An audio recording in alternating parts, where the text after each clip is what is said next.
Oh, you know what I love? Sports. Love sports. Sports. When it comes to Texas A&M. Where are you getting this information? Let me tell you.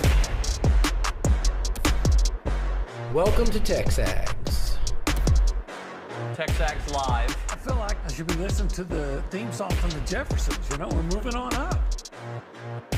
We will develop men, we will graduate players, and we will win championships on the field. The best way for us to win is to do it together. He is a guy that has gotten better and better and better. He's just got that dog in him. It's been special. The 12th man this past week was unbelievable. 100%. Ready to go. It's been a long time coming, and I just can't wait to be out there. That's why we play football in the SEC, trying to go get it done. You know, if I'm betting on anybody, it's the Aggies.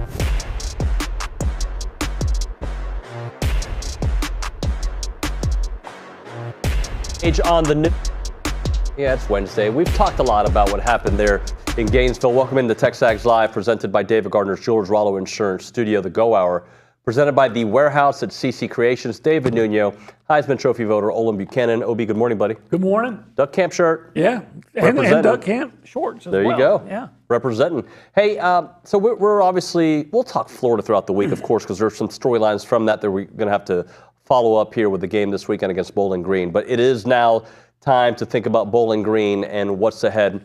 And I know that you always write a column on games to watch, and we'll touch on some of those. On your early preps for Bowling Green, what is one place you think they may be vulnerable against A&M? Well, they're not. They haven't been very good in run defense, right? And A&M's good at that, right? Yeah. Well, they were last week in rushing offense. In their season opener, the Fordham Rams ran for like 180. The team can run. Yeah, so they ran for like 180 yards against Fordham. Fordham ran 180 yards against Bowling Green. Penn State had some success running. So the bye week probably ran on them too. May have. So that's where you would think A&M's going to have a decided advantage, and they had that advantage last week and capitalized on it. So we'll look and see if. Look forward to seeing if they can capitalize on it again. I gave you my hunch on the show yesterday about what I think happens at quarterback. What's your hunch? That Marcel Reed starts again. The way I look at it is, if there's any, and of course Mike Elko doesn't care what I think. Right. We understand that. Nobody else does anyway. But if there's any question at all about Connor Wigman's health, if his shoulder is 80% healthy, don't play him. Right. Don't play him again until he's 100% healthy. Go with Marcel, who played really well. And if he struggles, then you can go to Connor to try to bail him out. But that's what I would go. That's how I would do. Yeah, and look, some of this we may not know till again Saturday morning. Game time decision. If Connor feels fantastic and he's like, Coach, I want to play, like I'm good, then that's a different conversation. But I would lean towards Marcel going, as of today, things can change. And then if Marcel does amazing again, then we're like, okay, now we got to have a conversation. Yeah, and if, let's say, what you said is that Connor says, Coach, I'm ready to go, I want to play, and they decide to play him, I would hope that they will put in packages for Marcel to play, because just after seeing that one run where he broke number 12's ankles, and he could have scored on that. I think he got the first down and went down because just protect the game. But I would think he would have scored on that had he not slowed down. Just that play right there tells me, man, you gotta utilize the gifts that this young man has. Let's talk about some games you want to see this weekend. The first one, what I'm very excited about, because I think we're going to find out the truth about one of these two teams. I think I know somewhat truth of the number 6 team in the country, Tennessee. I think they're pretty darn good. Are they as good as number 6? So far, against inferior talent, they have been. I want to see how they do. But they did beat NC State, but we weren't very impressed with NC State. I'm not sure what beating NC State really means. They did blow them out, and they haven't given up a touchdown. You got to give them prop for that. So, then number 15, Oklahoma. But I'm not sure what Oklahoma is. Oklahoma struggled mightily to beat Houston at home, and then it's not like they boat raced Tulane either. Right. Jackson Arnold. I mean, they beat them by a lot of points, but I feel like it was pretty close. And they got late. to Jackson Arnold a lot, I They think. did, and Jackson Arnold, he can run, but he hasn't been that impressive. And that Tennessee offense is going to test Oklahoma's defense, and I don't know what Oklahoma is. I think I know what Tennessee is, but Tennessee has played just a horrific schedule. They've beaten Chattanooga. They beat Kent State. Yep. Kent State lost to St. Francis of Pennsylvania, and then they beat North Carolina State. So The next game, I'm intrigued by it because just like we said in the first game, I think we're gonna find out a lot more about these two teams. Is Michigan as bad as we saw against Texas? Is USC as kind of good as we saw against LSU? They're playing each other in Ann Arbor. My gut tells me USC is going to win, but I chose Michigan in my Candy 95 in our bets over there, and just because the other two were taking USC, so I went the opposite. I want to see if that defense actually plays the way I think the defense can play. yeah, Miller Moss is a pretty good quarterback for USC, but I'm not ready to say that that's an outstanding offense because, quite frankly, they moved the ball on LSU. So what? That happens. Who hasn't moved the ball on LSU? Any offense with a pulse over the last 3 years has. That said, Michigan's offense was horrific, terrible against Texas. Now, they are making the move. They're bringing in the kid from Saxe. What's his name? Orgy? Alex Orgy. Alex Orgy, which seems like an obvious move because what Davis Warren that offense couldn't move on him. So under him. So we'll see what happens. But I think based on what we've seen, don't you have to assume, or don't you have to go with USC based on what we've seen? Yes. By the way, we're in the cool zone, just so you guys know. We like hanging out here to start off the show. Pretty cool. Yeah, pretty cool. Pretty. Number 24, Illinois, at number 22, Nebraska. Typically, I would not care about this game. But they're both ranked. And I kind of like watching Nebraska. Well, Matt Rule does a great job turning programs I like Matt around. Rule. I do like him. And Illinois, is that still Brooke Bielema? Yeah, still. And they got a big win week one, right? I can't even remember who they beat, but it was they're else. 3-0. Yeah. First of all, I can't believe that this is two ranked teams going against you because both of them were like 5 and 7 last They year. were both last place, right, in the Big Ten or close to it? Tied. It was a 4-way tie, but so they were in. I think what this game is going to decide which team is actually kind of, maybe sort of for real. Yeah. And which one's a pretender. How about this one? Number 12, Utah versus number 14, Oklahoma State. Yeah, Oklahoma State had the big win over Arkansas basically because Arkansas gave it to them. Gave it to them. It would have been a huge loss. It would have been that would have looked really bad, but the fact that they were able to come back. They did able to come back. Thank you for the gift, Arkansas. That's what they'll be saying in Stillwater.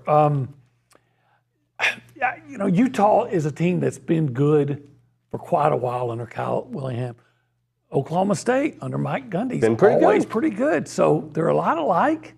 Maybe the game being in Stillwater will be a huge difference, but we're still Cam Rising, and we're still he's hurt a year, he's hurt a week. When he's he's got to be 40 years old by now, right? He's been in college forever. Yeah, I think he played for Texas under Herman. Was it during Herman's? I think so. Wow. So, I think that's interesting only because whoever wins is probably, unless they just face plant, going to be in the Big 12 championship game. All right, number 13, Kansas State versus BYU. Yeah, and Kansas State's playing some pretty good football. Who they have a good win over? They had a good win over somebody. I can't even think of it. Is it Arizona? Yeah, they did beat Arizona. Arizona was number 20. So, but Arizona isn't really number 20. I know, but right. It's kind of like all the other games we've been talking about. Who's really had a good win? But Kansas State 3-0, BYU's 3-0. That's right. And you got to go to Provo, and Provo can be somewhat treacherous at times. So once again, I think that's just another game that the winner can feel really good about their prospects of getting to the Big 12 championship game. So I wrote down some college football winners and losers, all right? Okay. And I'm just going to throw them out. And 3 of them on the winners we've talked about. OK State 3-0. Yeah. Okay. They're number 12, I think, in the country, something like that. 12 or 14, something like that. K-State also 3-0. We talked about them. Tennessee 3-0. Hasn't given up an offensive touchdown yet this entire season, which, they haven't played a lot of people. It's still impressive to me because I would love for A&M to have not given up an offensive touchdown as well. Yeah, A&M has played, though the caliber of competition, this includes McNeese and a struggling Florida, is light years ahead of what Tennessee has faced. Disappointing teams. The biggest disappointment in all of college football, Mike Norvell and Florida State. Florida, without a doubt. I mean, what were they, 10? Knocking on the door of the playoffs last year. Don't get in because your quarterback goes down. And since then, a train wreck. If you would have told me 4 weeks ago, that, when Cal and Florida State play, it's going to be an undefeated team against a winless team, I said, of course it is. Yes. But I sure as heck wouldn't have thought that the undefeated team was Cal, which would be Auburn, by the way. Here's another one for you. Yeah. Florida. Because we all thought they were going to struggle, but the easy part of their hard schedule was supposed to be September. The winnable games were supposed to be, Miami's supposed to be winnable even though they're ranked. A&M is supposed to be winnable because you get them at home. They've looked terrible in both of those games. Well, they're going to get a win this week. Though they got Mississippi State. You want to talk about teams looking terrible? Oh, my gosh. Well, look, when I watched Florida, I'm watching it, I'm saying, how are they this bad? They got talent. There's talent on that team. Their defense looked good. Well, not against A&M, but they have guys. They have guys, and they have receivers, and they have a good running back. And they got pretty good quarterbacks. They got competent quarterbacks. They should be better than they are. This last one I'm going to give you, disappointing start to the year. And when I say the team, you're going to be like, they're always disappointing. But I didn't expect them, and I don't even know, honestly, I don't remember who they played, but Kansas. They're disappointing this year. They are. And how crazy is that? Who did they lose to the other day? They had a game that they were expecting to win, and they lost, and I wish you'd give me a heads up. I would have went and checked it out. That's right. Like Cade's, of course, on his phone looking it up for us, right? Oh, no, he's not. He's just hanging out there watching the show. Just like, no big deal. I'll just hang out here. It was like not last week, but the week before. Maybe it was last week. Anyway, what's Kansas, 1-2 or 2? They're 1-2. Yeah. 2 losses. They started the season ranked. Yeah. So that just tells you. I think Cade's got an answer for us on their 3-game schedule on their 2 losses. Cade, thank you. Yeah, so they lost to UNLV and Illinois.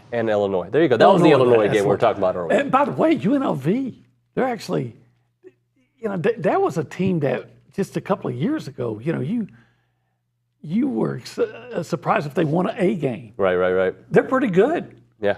They may be like 2-1. They're having a good start. If you want to be a part of the conversation this morning, you can do it multiple ways. You can call us. Cade wants to say something. Oh, Cade, please. I was going to say hi to you in a second. Do you want to hold the thought? No, tell me now. I was going to hold the thought. Yeah, y'all go ahead. No, I think it's awkward now. I think you've made it very awkward. All right, so I'll go. Well, this is so we've upgraded the bunker. Usually I'm in the bunker, and so this time it's like a spaceship. We've upgraded all the material. I'm in the spaceship. I'm in the cockpit now. So he's in the cockpit. So if Obi can't hear you because he doesn't have his headphones on, they've upgraded the cockpit back there. So There you go. Okay. I just thought he was delivering a speech. He was. It was the State of the Union address of the bullpen. Cade, you doing all right this morning, though, buddy? Yeah, I'm doing great. How are y'all doing? Pretty good. He wants to know how you're doing. I'm doing well. Pretty good. Pretty good. I want to tell you the truth. I'm not doing great. I'm feeling much better. Well, that's great. I'm not 100%. If I was 70, 65% yesterday, I'm probably 84%. Okay. But the doctor gave me So I wouldn't start you against Bowling Green. But I'm going to ask to play. Okay, that's the kind of player I am. I did the That's show Brauninger. with 109-degree fever. I'm going to lie about the fever because I didn't even take my temperature. I was just cold. But the doctor gave me steroids to take, right? And you've been taking them for a while. And I wish. If they were cheap, I might consider it, to be honest with you. Yeah. Anyway, and I didn't read all the instructions, and I should have, because you're apparently not supposed to take it too close to bedtime. It's 3 pills, 1 in the morning, after meals, right? So I take, the last 2 nights I've had insomnia, which you know a little bit about. It sucks just laying in bed looking at nothing. Yeah. And just in your thoughts. Who wants to be in their thoughts? Not me. I mean, you know what's in this head? Yeah. Actually, you do.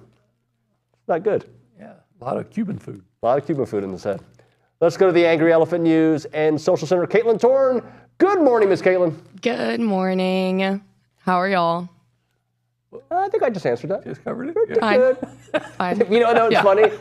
That's the only thing you can say. Like, what else do you say? Like, It's just a polite thing to say. it is a great thing to say, and I made it awkward, so I apologize. No worries, no worries. So we have End scene. We have a text from Ross in East of East Texas saying, no time to sleep on Bowling Green. I looked at the stats. A&M is number 10 nationally in rushing. Bowling Green is number 2 in yards per carry. Took Penn State deep into last game, and also asks if Jalen Henderson is still on the team. He's still on the team. He's still on the team. And yes, all those things we've talked about this week about Penn State and how close Bowling Green came to beating them. I think that actually works in A&M's favor. Sure. But yes, you have to respect your opponent, especially a team like Bowling Green that gave Penn State a hard time, that is in the last couple of years has beaten Georgia Tech, has beaten Minnesota, played Michigan, lost, but Michigan was national champion. I don't know if you were on the show when this text on YouTube came in, and I kind of went on a little rant about, like, David, we can't overlook Bowling Green. Stop talking about the teams we should beat. I'm not the freaking coach. Like, I'm here to analyze what I think and tell you. Like, I will say that Texas A&M should beat Bowling Green. And should beat Arkansas? I think, Should beat Arkansas? But I'm going to say should beat Bowling Green because I think an SEC team, other than Vanderbilt, typically, should always beat a team from the MAC. I like that. So, but that doesn't mean you take it for granted. Absolutely. A&M, Arkansas State told you a long time ago, don't take it for granted. Appalachian State reminded you, never take it for granted. But Bowling Green, yes, you should win against Bowling Green. That does not mean that they are not capable of beating you. Exactly. That does not mean that a game plan or, not being prepared or injuries can't affect. Nobody's saying that. But my commentary was, I think A&M has a bunch of games on their schedule as of today that I think they should win. I agree. And that's it. Now, does that mean they win it? I'm not predicting 10-2. I'm saying they should win a bunch of these games. I think Vegas, the folks in Vegas, are going to install A&M as a favorite, probably in at least, and I'm saying at least, there's 9 games left. So I'm going to say A&M will be installed as a favorite in at least 6 of them. Yeah. And that would put them at 8 wins. If they take care of business. If that was all. And that's not good enough. No, it's not. If they're favorite against Missouri, I'm here to tell you as of today, I don't know if they should win that game. I think they can win that game. Right. I think you'd say the same about LSU. Yeah. Should? No, I'm not there yet. Can? Yes. Right. And they can beat everyone on the schedule, and I think they can beat Texas. Including Texas. And they can beat Notre Dame. I mean, they just didn't. I saw an A&M team. I was covering for my previous job. I saw an A&M team going to Austin, which was like thinking the top 10 and needing a win to win the Big 12. Yep. Stephen McGee and, the Aggies beat them. Let's talk to Damontre Moore on the other side. Can we do that? Yeah, let's do that. All right, Prize Picks time. This week, I'm just going to follow my own thinking. I'm not going to listen to Matthew Dawson's brilliant, and you should listen to him. Smart kid. He's actually really smart. But I'm going to go with my gut, because if it's my money... brain in a small body. Yeah, he's not a big dude. But people think when I stand next to you, like I'm 4'8". How tall are you? I'm about 6'1". Okay. Well, people think I'm 5'4". No. I'm 5'10". Yeah. Dawson is 5'4". That's for sure. And I'm like a giant compared to him. Yeah, you are. All right. Anyway, I love Dawson. He's great. And you should listen to him, right? Because he's got great insight. But at the end of the day, it's you who decides your money, how it's going to work. And I love doing this with Prize Picks. Go to prizepicks.com/TexAgs. Again, prizepicks.com/TexAgs. With the password of? I don't know. TexAgs. Makes it easy, right? It does. TexAgs. Hey, if you play $5, you're going to get $50 once you play those $5 lineups. That's the beauty of it. They're the largest independently owned daily fantasy sports platform in North America. Easiest and most exciting way to play DFS is you against the numbers. Instead of battling thousands of players, including the pros and sharks, you pick more than or less than 2 to 6 players' stat projections and watch the winnings roll in. Caleb Williams will get you a win every week. All he has to do is throw for 1 yard. As long as that dude doesn't get hurt, pick him, and he's your guy. He'll throw for a yard. I'm telling you, it's going to happen. That's 4 wins in September. Again, prizepicks.com/ Make it rain! Holy smokes. I'm keeping, these are ones. I was hoping they're 20s. Prizepicks.com. I just spit everywhere. /TexAgs. Use the code TexAgs.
All right, we're back here on the program. We call it TexAgs Live. We are presented by David Gardner's Jewelers in the Rollo Insurance Studio. Before we go to the Boss Firearms Hotline, I want to read this text from Jason. Most depressing thing OBS said. You know what you said that was depressing? Oh, gosh, so many. Only 9 Arkansas. games left. Oh, yeah, it's 9 games to go. That's it. It does. We look forward to football season all year long, and then it goes by so fast. I wonder if Damontre Moore felt that way, as a player. Right. Do you feel like the season goes by so fast? I bet that 2012 season felt like it went by real fast. Well, let's ask him, Damontre Moore on the Boss Firearms Hotline. Damontre, what do you think about that? Howdy. Appreciate y'all for having me first and foremost. And yes, to answer your question, which was a phenomenal one, it does feel like it goes by fast. Like, as soon as the season starts, you have all this anxiety, anticipation building up. It's like, how good are we going to be? What's going on? All the excitement. Then you look up, you're like, hey, I'm in training camp. There's going to be a long season. And next thing you know, you're 2-3 games into the season. It's like, man, this is going by too fast. Just slow down. And so the one thing I would say is just enjoy the process, because there was days that I said it was long, and now that I'm at the latter end of my career, I'm like, man, I wish I had those days back. It went by so fast in the blink of an eye. Who would have thought 12 years later, I'm still playing football? And it's like, wow, really 12 years ago, I was a freshman walking on the campus, getting excited for what the future may hold. So I can only imagine with the excitement, NIL, and everything that's going on there, it's probably like strobe lights. It's just going. Hey, Damontre, I've got to ask. So typically I see the virtual backgrounds, and I can tell it's a virtual background. This legit looks like you're in the middle of like Chicago or New York. What's in the background? Yes, this is one of my modeling headshot or full body photos that I did in Dallas and Deep Ellum. Shout out to my publicist, Natalia Farr, who helped design this shoot. She had the perfect background. She said the suit. She said, oh, yeah, this is going to represent your Aggie maroon. So that was her whole inspiration for this photo shoot. I like it, man. Let's talk about A&M football this season in particular. Just the road losing streak is over, right? It was way too long, almost 3 years. They played smash mouth football against Florida. Just your overall thoughts of where the team is right now. Where I think the team is right now, I'm a walking book of cliches. I'm going to steal this quote from Jason Garrett, but he used to always tell us we're riding the red meat, meaning that if you got a steak, and anybody that knows a really good steak, it's not going to be well done. It's not going to be too raw, but it's going to be right there. It's going to be perfectly cooked to right there where you're in the center of that red meat. And right now, we're in the center of that red meat. Yes, I know we played against Notre Dame. We lost. They ended up losing to Northern Illinois, I believe. But with that being said, we've seen so many good things happen through that game. We've seen the O-line, who we've been complaining for years, playing as a unit. We've seen the defense make their plays. We came up short, but then the next week we came and did what we were supposed to do against a McNeese State, dominated them and put our foots on their throat. But then not only to do that, we built off our momentum and came into this Florida game and physically imposed our will. This was the first time in a long time that we have actually seen wrecking crew football. I'm talking about all 3 phases of football playing together. Offense, defense, everybody helping each other. And then you got some fresh juice going on over there with the new Marcel being the new starting quarterback. Like, that juice is going. You have the talent. And I said it before when we first interviewed at the beginning of the season. It goes to show you this last few years, we have had a tremendous depth as far as QB in that room. When one goes down, another one comes up, and then next thing you know, we're talking about, hey, this guy might be a potential Heisman watch. So I am truly excited. I think they need to keep building off the momentum and stay right there in the red meat. Okay, hey, I got to ask you this, Damontre. You had his last season here. Yep. 12.5 sacks. I like that. That's a good number. You know what? Right now, if A&M continues on their current pace, they won't have as many sacks as Damontre had as a team. They won't have as many as he had his whole year. They've got all 3 that talent so far. too. All that talent. Damontre, should we be concerned? What's going on? Why are they not getting the pass rush that we thought they would get? There's no area for concern, because if you're true football enthusiasm, I'm going to tell you to just calm down, go back and watch the film. Sometimes sacks don't equate to it and the stat lines don't show it, but there's a lot of hidden production going. I actually want to, I'd be remiss if I was talking to my brother this morning. Mr. Kennedy, number 15, young guy, sophomore, coming in there, balling the way that he does, coming in, wrapping around those stunts. You have guys like him that are sitting in the cut. And then you got Nick. Then you got Shamar Stewart, Turner. Everybody is going up there, and they're having the hidden production. There's a reason why you're getting interception. There's a reason why there are incomplete passes. There's a reason why the quarterback is back there seeing ghosts, and it's because of that hidden production. Yeah, you don't have the sacks, but as long as you're hitting them and you're dominating and you're changing that line, the quarterbacks feel that. They get nervous. They get, what's that movie that came out a few years ago? Happy Feet. I'm loving the dance. Well, when you have that hit going on, that's what's going to happen. So don't be nervous. Don't fret, but just know it's going to be a snowball effect. Once it happens, what they say, sacks come in bunches. And when it does happen, it's going to happen, especially with this line and the talent that they have. I love it. Nick, keep doing your thing. Shamar, keep doing your thing. That whole defensive line, and Tony Girardi to keep leading them boys. Damontre, I got to ask you, you mentioned the offensive line, but overall what that does for a team's mentality, and I think that carries over to the defense, carries over to the running game, just the ability to say, we're going to run every play and you can't stop us. Like that, how demoralizing is that for a defensive line, and how exhilarating, if you will, for an offense? It's very demoralizing for a defensive lineman when you sit there and you say, and not even just a defensive lineman, a defensive unit, that knowing that I'm going out there and I'm giving you my fastball. Like some people throw curves and switch up. It's like, man, no, I'm humming. And with me humming, you're still dominating me, running down the field, throwing that wheel. It gets frustrating, and you go to the sideline and you start looking around. Is it me? Is it you? Like, what's going on? And you start kind of talking amongst yourself. The bad team blame each other. The good teams sit there and say, hey, let's buckle down, hope that our offense give us a spark and we can be rejuvenated. And being on the other end of that, oh, man, I have been on it too many times from my tenure in Aggie land. Between having Ryan Tannehill, I was privileged enough to have Ryan Tannehill and Gerard Johnson, both potential Heisman candidates at some point in time throughout their tenure. And the few games that we had where we weren't being dominant, because all my coaches didn't play that.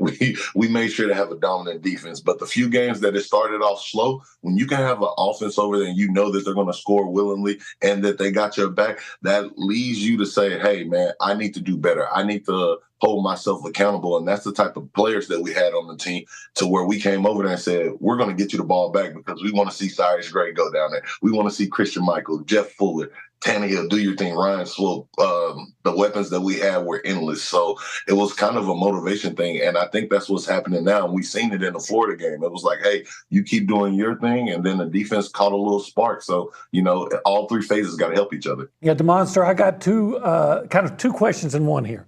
Because you mentioned playing with Tannehill and Gerard. So how do you make sure a team never gets divided with the quarterback? Who you're going to follow? When you have a quarterback controversy, because A&M has a potential quarterback controversy. And then secondly, you talked about Marcel Reed and what you saw from him. You saw a redshirt freshman make his first start against Florida. Any connections from or anything that you saw from Marcel that might have reminded you of your freshman quarterback? Man, that was a mouthful, and I know you stumbled over your words because you were so filled with excitement, just like I was watching that game. First, let me answer your first question. All right. When you say, how do you deal with that? One, I'm on the defensive side. It doesn't matter. As long as you get points on that board, I'm happy. You got to trust that this is the reason why your coach gets paid and put you in a position and put you in there. Yes, there are rumbles of people thinking who they can start and who shouldn't start. But thinking back to my time when we had Gerard Johnson and Ryan Tannehill. Granted, Tannehill won the job through injury, but we looked at each other and we said, man, either way to go, we're going to win when we go out there. So, one, that's a great problem to have. Two, if you're on defense, don't worry about it. And so as far as that, you just go out there and you just say, hey, do I want to go with we're Texans. We could talk about guns. It's one of those things. I'm from the country. Do I go with the 22 today, or do I go with the shotgun when I'm going dove hunting? Like, do I want to go handgun or this and that? Both of them are effective. Both of them are powerful. It's just about which weapon of choice you want to use. And right now, with a healthy Connor Wingman, he's really good within his own rights. We've seen flashes from him. But then with the young guy that just came in and played redshirt freshman, he is talented with He showed that he thrown. He shows that he has the capability of making the smart decision. He shows that, which which is going to answer that second question. He showed me something with Johnny S. He didn't scramble to go get the first down. He scrambled for the throw. And that's what made it so dangerous, to where this man is still looking downfield. He's a redshirt freshman, to get in there and go down there in enemy territory in the swamp, handling outside adversity, and then not only showing that, hey, I can come in and lead. That was a certain je ne sais quoi that was, you can't even put words on it to describe. And I'm so excited because now this is a great problem to have. Like I said, this year and last year, we have a deep level of talent that we don't know who we have and what we have. And so, granted, we hate that Connor was injured, but the fact that he was able to come in and step up, I am so excited, overly enthused, to where, hey, Marcel, keep doing what you're doing. Connor, get back and get healthy and keep doing what you're doing, because wise coach Pete Carroll always told me, competition breeds excellence. And that competition that they have over there is a strong room. And if we got them at the helms, hey, Aggie Land future is looking bright. Between them and Coach Elko and what he's doing, keep the competition going. Colin, keep dialing up the plays and maximizing the talent level in your quarterback. We're going to be doing great, man. Damontre, great job, man. We'll talk to you soon, buddy. Yes, sir. Thanks, and gig 'em. Damontre Moore there on the Boss Firearms Hotline. We'll hit a break. We'll come back with Kirk Bohls and talk about a game that I don't want to talk about. But you know what? We got to talk about it. That's what happens sometimes on this segment. Obi, I'm just going to tell you something. You respond, right? Word association. Brisket Philly. I love brisket. Don't really like Philly, but if it's a brisket Philly, you like that. I love that. All right. How about on Fridays at our friends at 1775, if you didn't know I was going there? Brazos Spuds, large potato with fixings and your choice of meat. Well, I love meat. I know, you're a meat guy. And I love all choices of meat. You love the meat. Yeah, I do love to meat. But I like potatoes too. And I love all the fixings. All right, I'm just going to do another Saturday, or I'm going to give you another special on Saturdays. Raspberry chipotle pork belly burnt end smoked barbacoa tacos. Man, that's... You pick, what do you, I mean, all half, one? All the above. I like pork belly. I got a porky belly. I love pork belly. I do love pork belly. And I like pulled pork. Yeah. I'm all about pork. I'm pro pig. Huh. I'm pro pig. Pro pig. You know what? In fact, except for next week. Before we go to the Arkansas game in Dallas, we need to stop by 1775 and just consume the pig. Consume the pig. All right, 1775. They're open Thursday through Saturday, 11 a.m. until they're sold out. Online ordering turns off at 10 a.m. 8203 Raymond Stosser Parkway in College Station, 979-492-6241, 1775txbbq.com.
All right, we're back on TexAgs Live. We are presented by David Gardner's Jewelers. We're here in the Rollo Insurance Studio. A little late for our interview with Kirk Bohls, renewing the rivalry, presented by Duck Camp.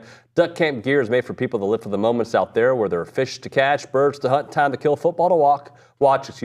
Check out the gear at duckcamp.com. In fact, he is all decked out in Duck Camp, Mr. Olin Buchanan is. Let's go to the Boss Firearms Hotline. Kirk Bohls is with us. Kirk, how are you? I'm doing great. How are you guys? We're great. So I know you're even Steven, right? You give some props, you take props away, and that's okay. That's why we're here. You're going to keep us even. Let's talk about the 1968 A&M game versus Texas that did not end the way I wanted. It didn't start the way I wanted it either. I didn't see it. I wasn't alive yet, but I know it wasn't a good one. Yeah, he'll have a good memory because he was probably 30 then. Actually, I was a senior in high school. So, like I said, he's 30. Those were good times. You were close, Olin. You were close. Yeah, it's interesting because 1968 was the advent of the wishbone. Probably the most revolutionary innovation since the forward pass. Since everybody either adopted the wishbone or some form of the triple option. And what's interesting is, unlike this year for A&M and Texas, Texas had too many running backs that year. And Emory Ballard, you all remember him, Aggie head coach, came up with the innovation of the wishbone where they had Chris Gilbert, Ted Coy, and Steve Wooster all in the backfield. So even though running backs were dropping like flies for A&M and Texas this year, they had a wealth of them, and that's what spurred the wishbone. The Aggies had some success later on with the wishbone, with old George Woodard and Curtis Dickey and some guys like that. The other thing interesting about that game, guys, is that that was also when quarterbacks were switched, same as this year, because Bill Bradley, known as Super Bill out of Palestine, Texas, was kind of the heralded quarterback, and he was benched for James Street. East Texas guys, yeah. Little recruited James Street, dude only had like 13 snaps in college football. And then, anyway, back to that game, it was 35-0 at halftime, and that was kind of the Bill Bradley game because he had 4 interceptions of Ed Hargett, who had gone 171 straight passes without being intercepted. So that was a good memory for Longhorn fans. Yeah. Kirk, forget that one. Yeah, we're going to move on from that one. I do want to say one point about that game. Interestingly, A&M, if this box score is correct, I found a box score from 1968, says A&M rushed for negative 14 yards in that game, but threw for 221. A little bit different than we saw this past weekend in Gainesville, where A&M was able to throw and rush for over 300 yards. Kirk, what did you think about that game against Florida? I was impressed with Marcel Reed. I mean, to come up with 3 touchdowns, 2 through the air, and showed off his legs. I mean, he looked terrific, I thought. And you can say what you want about Florida. He produced, and the moment wasn't too big for him. So I would imagine they're probably going to stick with him, I would guess, because he helped A&M get back on track. Yeah, already there was some people are making some, comparisons to Johnny Manziel because, both were true freshmen, both playing first starts against, or not true freshmen, redshirt freshmen, both making their first starts. That may be a stretch, even though Marcel did show some great things with his legs, like you mentioned. But I wonder, I don't think necessarily in predicting this, but I wonder if it's going to be the case with similar to what you covered over in Austin when James Brown came in for an injured quarterback and ended up being the starter for like 3 or 4 years. You never know when you get your chance, and, the backup quarterback over here in Austin's, had a pretty good debut in his first extended time. They haven't renamed Austin Archville yet, but the buzz is off the charts here in Austin and nationally. Is it going to cause a divide within that team? There might be a divide between the fandom who may, want Arch Manning to be anointed the savior. But no, not as far as Sark in the locker room. I mean, they're united behind Quinn, and these guys are good friends. And it's just, a luxury of riches having 2 guys, that are that talented. I mean, Arch Manning could start for a whole lot of FBS teams right now. In fact, if the draft was today, he'd probably be a first-round draft pick top 15 when you're 6'4", 225, have mobility, and have that last name. So let's talk a little bit more. Let's go back to no quarterback controversy yet. Let's go back to A&M for a minute. Do you think, from what you've seen so far, that they are trending in the direction that we kind of all felt that they could be this season? The Notre Dame game still hurts. It haunts you, right? Because you had a very winnable game that you weren't able to do it. But now you've seen the defense kind of lock up a little bit. They got to clear up some things in the secondary. Offensive line playing at a very high level. And obviously you got, looks like, two capable quarterbacks. Absolutely trending in the right direction. It seemed like the number one team in the nation. Let me think back. Oh, yeah. Steve Sarkisian started 5-7 here in Austin. So, there are growing pains when you change coaches, and build a new culture and have a new system in place. So, and Texas A&M was in that Notre Dame game. Let's be real.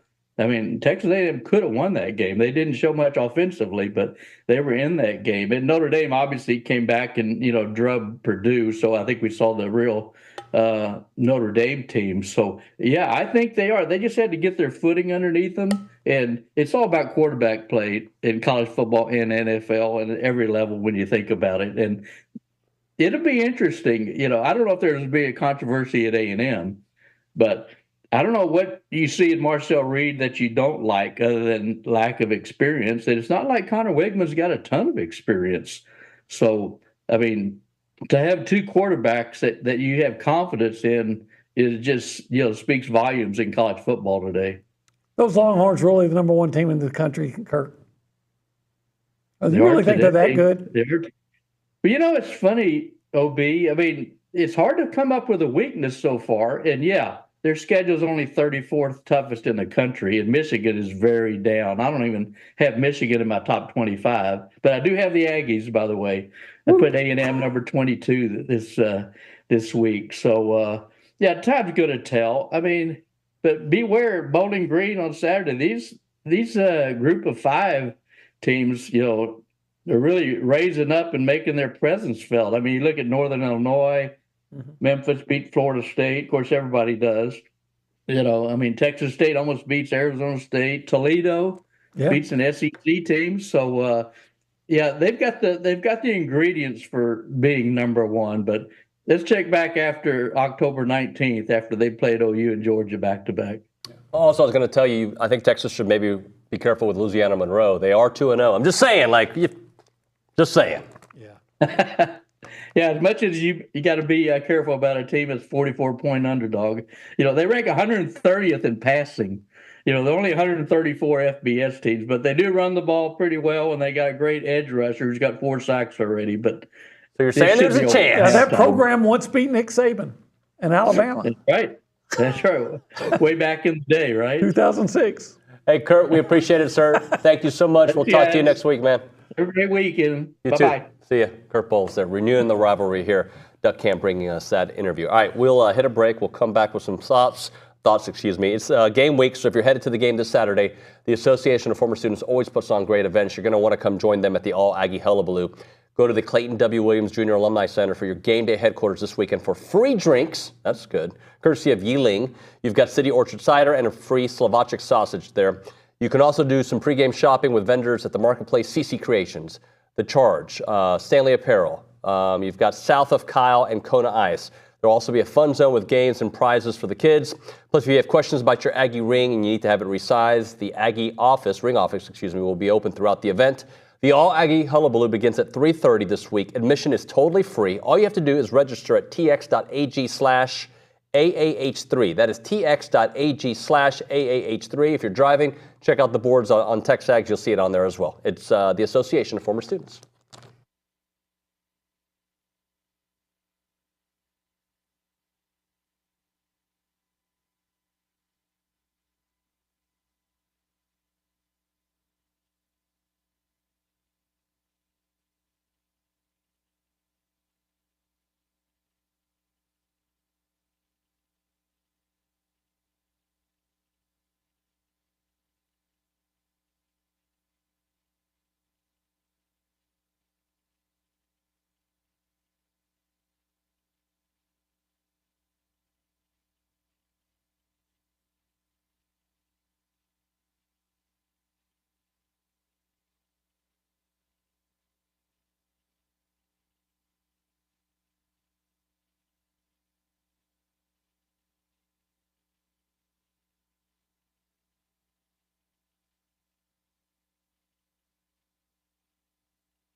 What song is it?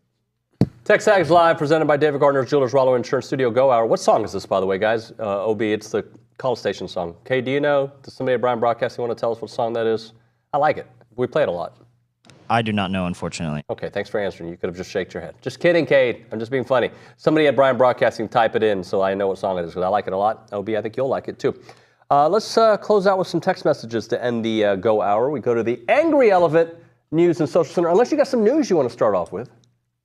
We have some text, but I also was just looking, and 247 Sports came out with an article about Aggie debut quarterbacks over the years, and they've been pretty successful. It was going all the way back until 1973, but I pulled some of the more recent ones. In 2002, Reggie McNeil went 8 for 13 for 191 yards and 4 touchdowns. It's Oklahoma. I was there. Ran 89 yards in his debut game against OU. Stephen McGee, although it did end in a loss in his Played debut well against game. Texas. Yep, ran for over 100 yards and ran for a touchdown. Ryan Tannehill in 2011 in his debut game versus Tex threw for a school record of 449 yards in a 45-27 win over the Raiders. In 2014, second-year player Kenny Hill started the season for South Carolina, threw for a school record. In 2015, Kyler Murray made his starting debut against South Carolina and had nearly 400 yards of offense in the process. And then in 2022, Connor Wegman made his debut over Ole Miss. And we'd be remiss anytime we're talking about debuts. Bucky Richardson. Bucky! Had a huge debut. What was it, Southern Miss? My favorite. Did he score like an 80-yard touchdown like on his first play? I'm probably building up bigger It's than something it was. to that effect. So Dalton and Carson chime in. The song is called Travelers by Flatland Cavalry. Our old friend Dalton. He's still our friend, but he's old. He said it was the former song he used to do for around Aggieland way back in the day. I'm sure Dalton sings it all the time. Dalton, you've been listening, buddy. I appreciate that. And yes, I hear about the jokes you say behind my back, but I love you. I'm just kidding. Well, you're just kidding about loving Dalton? Yeah, I'm just kidding. No, I love Dalton. He's a pretty lovable guy. I miss him. Hey, OB, tomorrow we get to Thursday. Thursday. And I think that's really where it's like the game day vibes begin. So. Yeah, McGee comes in, Swope comes in. We start a certain offensive line coach comes in. Really? James Turner, better known as that? Jim Turner. Yep, more of that tomorrow. We'll be back. Huge. John Harris next.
Hey everybody, it's TexAgs Live. We are presented by David Gardner's Jewelers. We're here in the Rollo Insurance Studio. Should have John Harris with us momentarily.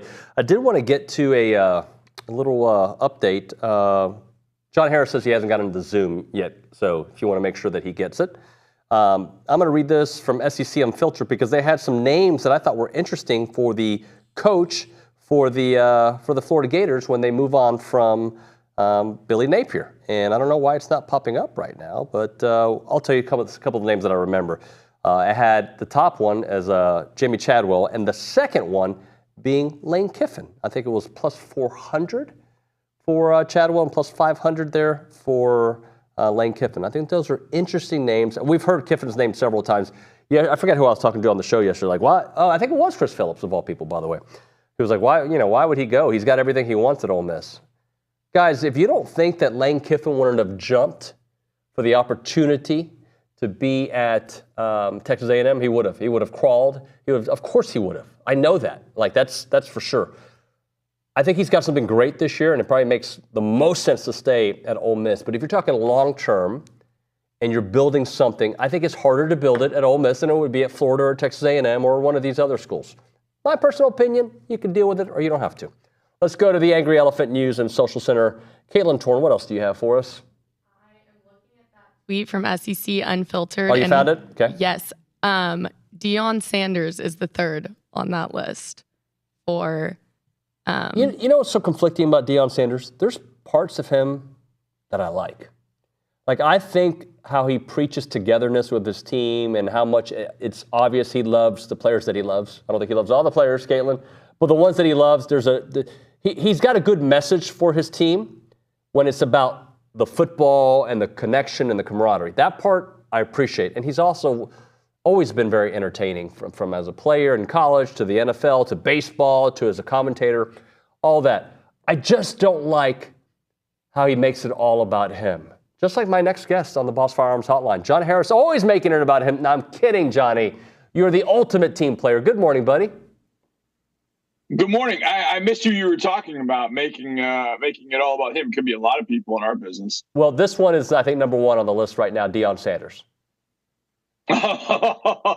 Oh boy, yeah, that's a major problem when you become a football coach. When you make it all about you for many reasons, and especially you're coaching young men, and there's so many different layers of problems, but you see it manifest itself in his kids. Shiloh goes to the midfield for the coin flip against the Nebraska Cornhuskers, and he's talking about, we're gonna bust you up, we're gonna you guys better get ready to get rolled today. And Shiloh Sanders ends up in the hospital at the end of the night. And it's like, man, you can't back up your talk, and daddy ain't gonna save you when you run into big boys like that. And then Shador, after the Nebraska game, asked about what he could have done better and whatever, and he's like, how many times did Dylan Raiola get sacked? Basically throwing his offensive line under the bus. So I've had my little run-in with Shador Sanders that I care not to talk about on radio. So I really have no respect for them, to be honest with you. Oh, come on. Just maybe a little bit. Can you give us a little preview? Come on, Johnny. This is for ratings. This is for me, your buddy. Nothing? For ratings. Nah, let's just say that people in my building and people in not only in my business, but in the scouting business, the NFL, they know all about what you're talking about the Sanders family. They know all about it. They know everything. Johnny, I actually didn't think I was going to go this direction with you, but I'm going to bring something up, okay? Because I've had an interesting couple of weeks. Bill O'Brien in Boston College. And what I've said, even before they beat Florida State, it's like, I think OB will have that team ready to play Florida State and potentially beat them. In fact, I picked them to win on that opening week. I thought the way they played this past weekend was inspiring for that program. I have my issues with Bill because I know too much about the inside operation at the Texans, the way he treated people that I care about, people that I have a great relationship with. He was pretty good to me overall, but I had my issues with him. But the guy is a terrible general manager, pretty good offensive football coach. Is that maybe a fair way of describing him? Oh, I don't know. I think there are a lot of people that did find fault in the way that he coached, but he's a really good football coach. I mean, you think about when he took over at Penn State and everything that he had going on at Penn State, he got them to 8-4. It was like he barely had a team, but yet he rallied that team. And I think for Bill, it's better to be at the college level than the NFL level. And I know that coaches want to be at the NFL level because it's all about ball. It's not about NIL and recruiting and all that. It's not, you don't have to worry too much about, I guess you do a little bit nowadays, but social media and all that. You're dealing with adults, you're dealing with dads, fathers, so it's a little bit easier and all that. So I know that a lot of coaches want to go to the NFL for that reason. But he's always been able to coach. And I think the experience of the last few years, being with Saban, being with Bryce, and then going back to New England, like, oh, okay, I'm just going to go right back to New England, reset my career, and away we go. And that didn't happen. In fact, it was ugly in New England in 2023 and all kinds of adversity. And so I think for him, having some coaching adversity has been good. He's had life adversity, but he's now got some coaching adversity, and now he's had to learn how to get past it. And I think for Bill, one of the things that I've realized just in watching the games is he's not calling plays. He's actually put trust in Will Lawing, a guy that's been with him since Penn State. And Will's done a really nice job because that offense, when you watch it, that's not the system that Bill brought to Houston. That's not the system he ran with Tom Brady. They've tweaked that system and worked on that system and given Thomas Castellanos a different system that features him and is going to make him a superstar, if not already. But he's not calling plays. He's trusted in his coaching staff to do that. And so he's focused on being the head coach, the CEO of that team. And I'll give him this. He's got a lot of veterans on that team. And I always feel like Bill is going to be able to connect with veterans and players that have been around. Rookies and freshmen, he's just not going to give them enough leeway. He's going to, you know how he felt about rookies. He's going to feel about freshmen kind of the same way. But, the thing is in the world of college football, boy, you better get something out of your freshmen or they're going to leave. And we'll see what happens, how it goes at Boston College. The guy's he's always been able to coach. And now you look at the ACC and go, which team in the ACC would you bet $100 on is better right now than Boston College? I might say Miami. And then after that, I don't know. Not many more. Johnny, I definitely want to get to A&M here in a second, but this is a track that just hit me while you were talking there. I think it was Tom Brady who recently said that Bill O'Brien really had to dumb down the playbook for Deshaun Watson in Houston, where Deshaun had his best years, obviously. Is that your recollection of just simplifying the offense totally because Deshaun had some issues kind of understanding it? I don't know if I would say that. Deshaun is extremely bright football mind. But I remember week 2 of the 2017 season, we played Cincinnati, and everybody remembers that game as a Texans fan because Deshaun had that 51-yard run. It was his birthday, and that was a huge win on the road. We had 22 guys in injury report after the opener against Jacksonville, and I didn't even know if we were going to have the bodies to even play that game 4 days later. And he has that long run, but it's like I'm trying to remember. I think it was a 10-6 game, I think, at the time, maybe 10-9, maybe. It's a tight ball game, and we have not done much offensively other than Deshaun scramble. And I just remember we got the ball back on like the 10-yard line, and all of a sudden Deshaun is in shotgun, empty. I'm like, what the hell are we doing? And then he starts dealing. And I remember asking in our coaches show the next day, like, what was that? How did you get the offense going? And he says, oh, I just gave Deshaun his Clemson plays. And so to me, it showed two things. Number one, it showed a coach that was willing to go win a willing to win a game was to put the playbook aside and just say, I'm going to give you what you're comfortable with. And then it also reflected on Deshaun to say, okay, coach kind of making a bet on me. I'm going to make this thing work. And they did that night. And there were times where they made it work. I don't know if I would say that they dumbed down the playbook. I just think you're dealing with the rookie. And that's the thing. When Bill was in New England and Tom's the quarterback, that playbook was already written in concrete. I mean, They already had that thing. They've been together those two have been together for 3-4 years by the time Bill became the play caller and the offensive coordinator. Not to mention, Brady had been running that same offense for 10 or 11 years at that point. Sean walked into an offense he had never been in, and it was going to be a struggle at times. Of course, that's always the case. So the fact that he quote unquote dumbed it down, I don't know. We went to Seattle in 2017. Deshaun threw for 400 yards and 4 touchdowns the day before he ended up tearing his ACL. I don't know. Was the playbook dumbed down that day? I don't know. I think that's wrong to say about a particular player that, oh, we dumbed down the playbook. It makes the quarterback sound like an idiot when in fact the quarterback is just a rookie trying to learn a pretty complicated system. All I know is when Deshaun went on the field, he made a lot more plays happen on his own than were made with the playbook, if that makes sense. Hey, we got to move on to A&M, but I'm trying to remember that Cincinnati game. I was there with you. I think it was a Sunday night game, and he either got mad at Brian T. Smith or Tanya Ganguly that night. I think that's the night he said, AFC South champs, Brian. I might be wrong on the day, but I feel like something happened in that post-game presser. Am I right, Johnny? Yeah, I don't remember that happened. I remember the comment. There were a lot of those things and a lot of him getting mad at Tanya and Brian. That was just going to happen for various reasons. You know, everybody's got their person.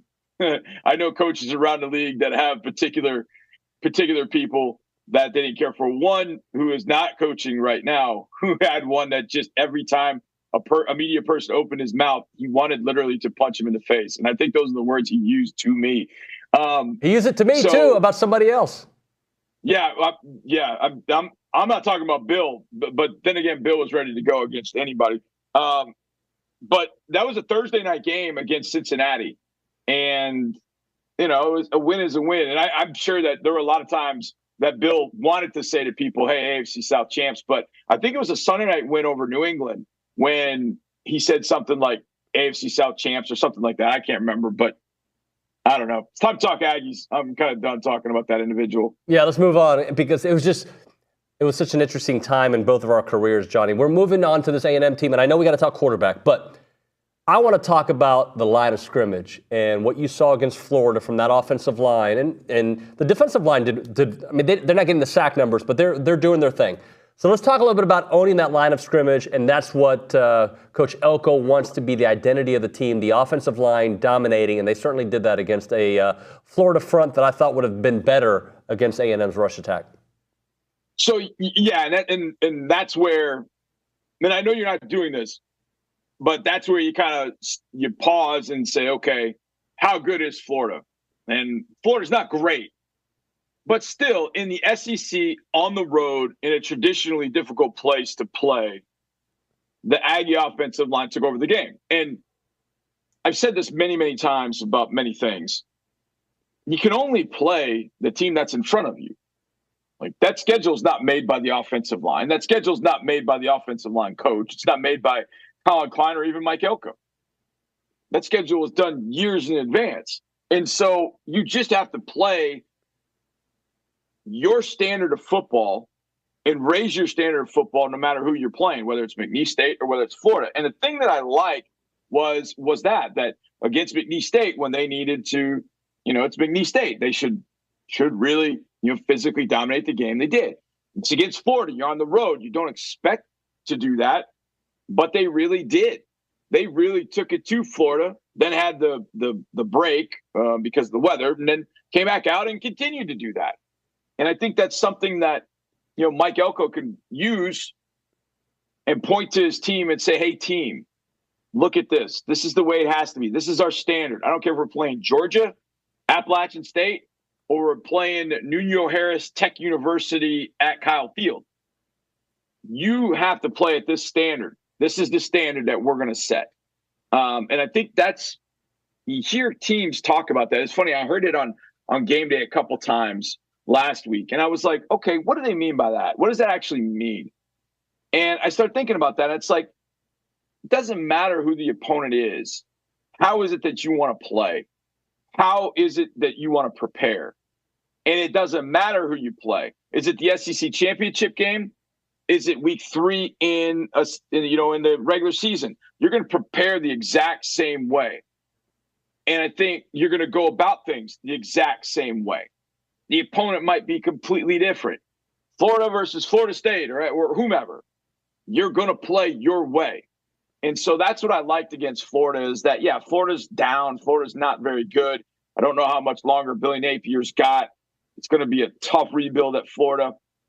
Even if they get Lane Kiffin, I don't think Lane Kiffin should go. But Florida's still Florida. And they took it to them on the road to a point where it looked like, I mean, they were a couple of mercy touchdowns to give to Florida to let them feel good about what they did to make it 33-20. But that was a whitewash from the beginning. And so to me, it all comes down to that offensive line and tight ends and wide receivers making blocks and making physical blocks and physically taking over and making the game's not easy, but making the game easier for Marcel Reed. And I thought that was really, really impressive. And I'm sure we'll talk about Marcel here in a second. But, yeah, I thought physically the way that they took over the game, even though Florida is not Florida like we grew up with, it's still Florida in the swamp. And so making a statement is making a statement, and getting on the road to get some confidence to set you up for future games. And I thought it was massive.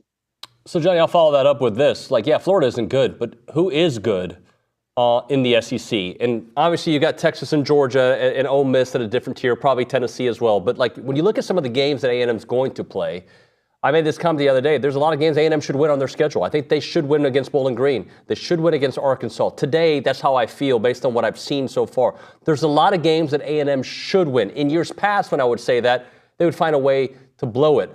But the identity feels different, at least through 3 games this year, that, you know, there's some teams that I have questions about LSU.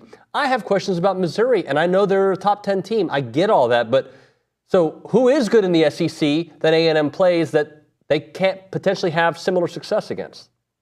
No, agreed. I think you're dead on. I think the Arkansas game will always be the Arkansas game. And whenever I say that, I know Aggies are like, yep, that Arkansas game's always weird. It's always strange. Missouri's not a top 10 team, top 15, maybe top 10. No. Watching them against Boston College, you can see what their potential is, but they've got a lot of inexperience at some key spots. I think Boston College took advantage of that. LSU showed last week it's completely vulnerable, especially coming to Kyle Field. South Carolina will be feisty, especially if Sellers is healthy. Auburn's all over the place. Lose to Cal, beat New Mexico State last week, or New Mexico, whichever one it was. I don't know what to think of Auburn right now. I have no idea. And then, of course, there's Texas at the end. And Texas is good. Let's be honest. But you hit it. Texas, Georgia, Ole Miss. Those 3 have kind of separated themselves from everybody right now. And I don't know that Georgia's playing really great ball right now, but Georgia's Georgia. Georgia's going to show up and do what it needs to do. It's not playing up to its standard right now, and I think that's why Kirby Smart's not happy. But Georgia will get there. But you won't have to play them until the SEC championship. So that's kind of nice. So on the schedule, I don't know that I look at anybody and go, oh, yeah, they're gonna get it handed to them that day. I don't think so. It's just a matter of showing up and not making mistakes, playing your physical game. And I do think that the teams on your schedule, and this is the other thing, the toughest games on your schedule, the 3 ranked teams right now on your schedule, Mizzou, LSU, Texas, all come to that place that's over your left shoulder. They all come to Kyle Field. And I will bet on A&M every single time to play a lot better than they did in the opener at Kyle Field. So that's a definite feather in the cap. But, no Georgia, no Ole Miss. I mean, those are some good misses this year for sure. So I don't think that there's anybody in the schedule where I go, oh, yeah. Now, look, you hate to say this on TexAgs Radio, but Texas is good. Texas is very good, very talented, a ton of NFL talent on that field. But by November 30th, guys are going to be banged up. A&M's going to find the identity of its team by that point. And that is going to be just one hellacious game. And it's, of course, in a rivalry game, everything ratchets up another notch or 2. And that one being at Kyle Field is going to be incredible. So you kind of take that as it is. But fact of the matter is, you're right, David. schedule being what it is. Now, Florida isn't even like Florida in a bad year. Florida is Florida in a everybody's getting fired year. Yeah. And that's a whole different thing. So, I mean, they might be team 14 or 15 in the league, to be honest with you. I'm trying to think of the teams that right now are worse than them. And I don't know. I think Vanderbilt might beat them. And Vanderbilt's actually played pretty good football. Got knocked off last week, but Vanderbilt looked great in the opener. So what teams, that's maybe a better question, what teams in the SEC is Florida better than? Florida is better than this team in the SEC. I mean, good luck with that. Johnny, so we're 20 minutes in, and we usually hit a break here, but we did not talk quarterback situation. We talked OB, and we talked about stuff that we needed to maybe shelf for another day. So we're going to go longer here. I've got to ask you, I'm just going to say quarterback room. How do you assess the quarterback situation at Texas A&M right now? Okay, so this goes back to the Texas Bowl. And I'm calling the game, and the very first thing I said in my mouth was, and I'm just totally blanking on the quarterback who started the game against Oklahoma State. Jalen Henderson. Why am I? Yeah, Henderson. I said he's got to stay healthy because after him with no Wigman, what are they going to do? Quarterback situation, man, no idea. So first play, what happens? He doesn't throw the ball when he's supposed to, when he's got a guy open. So he holds it. He gets upended. All of a sudden, he's out after one play. And who's this kid, Marcel Reed? All right, we'll see what happens. And I'm telling you, from the first play of that game in the Texas Bowl, with a limited receiver group, a limited offensive line group, Marcel Reed made plays one after the next. I'm like, during a break, I said to Brett Dolan, who's calling a game with me, I was like, Brett, did they start the right guy? This guy's good. I like this guy. I like Marcel Reed. I know that they want to go back to Connor Wigman, but this guy can play. If I am a school somewhere else, not A&M, I'm probably doing I'm through the grapevine trying to get to Marcel Reed saying, hey, yo, bro, get in the transfer portal because we'd like you at insert university here. I was really impressed with him that night because I felt like he had everything stacked against him, and he really was making the game look easy. So as I'm driving actually up to Sam Houston, because I called the Sam Houston-Hawaii game, and I get in the car and I didn't watch it, but I was listening, and they're like, Marcel Reed taking over as a starter. I remember thinking, ooh, this is going to get interesting because I got a feeling if he plays like he did in the bowl game, it's going to make the decision for Mike Elko really difficult, like super difficult. And that's the best problem for the Aggies to have because Marcel Reed, I think, potentially fits what Colin Klein would maybe like to do, maybe a little better than Connor Wigman. But, I mean, it's a good problem in a sense that it's Bowling Green this week, and you don't want to ever take an opponent for granted, of course, all that kind of cliched BS. But let Connor get another opportunity to get healthy, another week to get fully, completely healthy, and let Marcel Reed have another opportunity to drive the engine when he knows he's going to be the starting quarterback and just see how it goes. Because in the end, Marcel Reed might be the better fit for your team. And this goes back to our initial discussion about Bill O'Brien. Bill O'Brien would always say when he changed quarterbacks or he put more toilet paper in the bathroom, we are going to do whatever is best for the Houston Texans organization. And right now, Mike Elko has to figure out whether Marcel Reed is the best person to be leading the Texas A&M football program. And that is a tough decision to make, but it's one that you get paid all those millions of dollars to do. And you can't just default to a guy in Connor Wigman. Yes, Connor's got a ton of talent, but if your offense isn't clicking with him, but it is with Marcel Reed, and it lets the offensive line be the offensive line, that's going to be a tough decision that you have to make. But Marcel Reed, I was so excited. I'm listening to the game, and then I got a chance to watch it on the way home, or not on the way home, but when I got home. And I was just so impressed with just his maturity, how he handled everything, didn't make a ton of mistakes. He's obviously slippery out in space. But I was so impressed in that Texas Bowl, so impressed. I really thought that he was going to transfer because there was going to be some program that was going to take him with what he could do and win a lot of football games. But I give him a lot of credit for sticking at A&M because maybe A&M is that spot where he wins a lot of football games.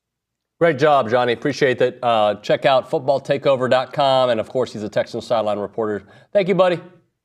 Appreciate you, man. See you, David. Later, bro. John Harris there. All right, let's hit a break. We'll come back, open segment, and then we'll talk to Max Wright after that. Right now, FBS Appliance and their team of experts are here to help you find the appliances that make your house a home, that carry all the top brands.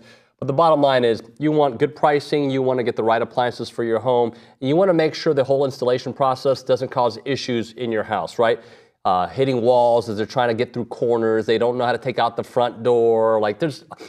We have a house that, obviously, yes, we have a house that we moved into 3 years ago, and we were a little worried because, remember, moving out of our house in Sugar Land, hitting the walls, we had just had painted and all that stuff. No.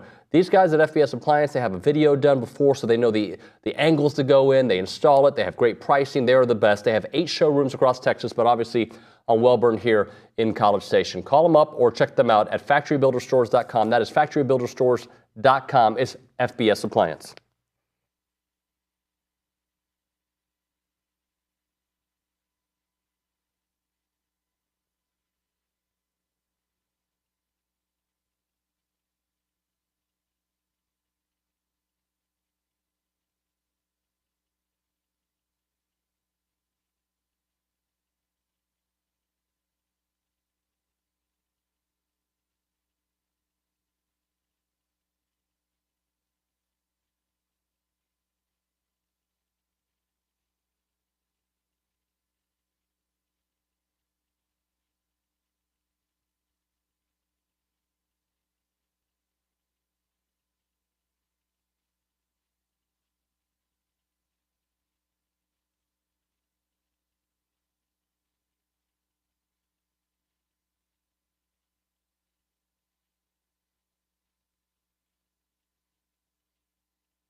And we back.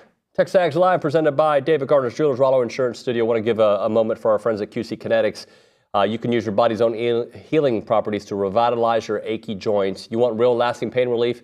Check out QC Kinetics. We're talking about advanced regenerative medicine there at QC Kinetics. They're going to make you feel better. So if you want to throw the ball, play golf, you want to lift weights, you just want to be able to hang out with your kids or your grandkids, let QC Kinetics help you, because there's no reason for arthritic pain in your knees, your hips, or your back, or your shoulders to stop you from doing the things that you love to do.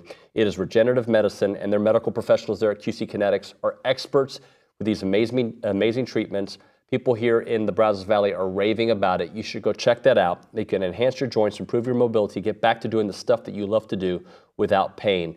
So check them out. They've got tens of thousands of satisfied patients here in the Brazos Valley, all around the country, I should say. Call them up and take action to get lasting joint pain relief from QC Kinetics. 979-452-6000, QC Kinetics.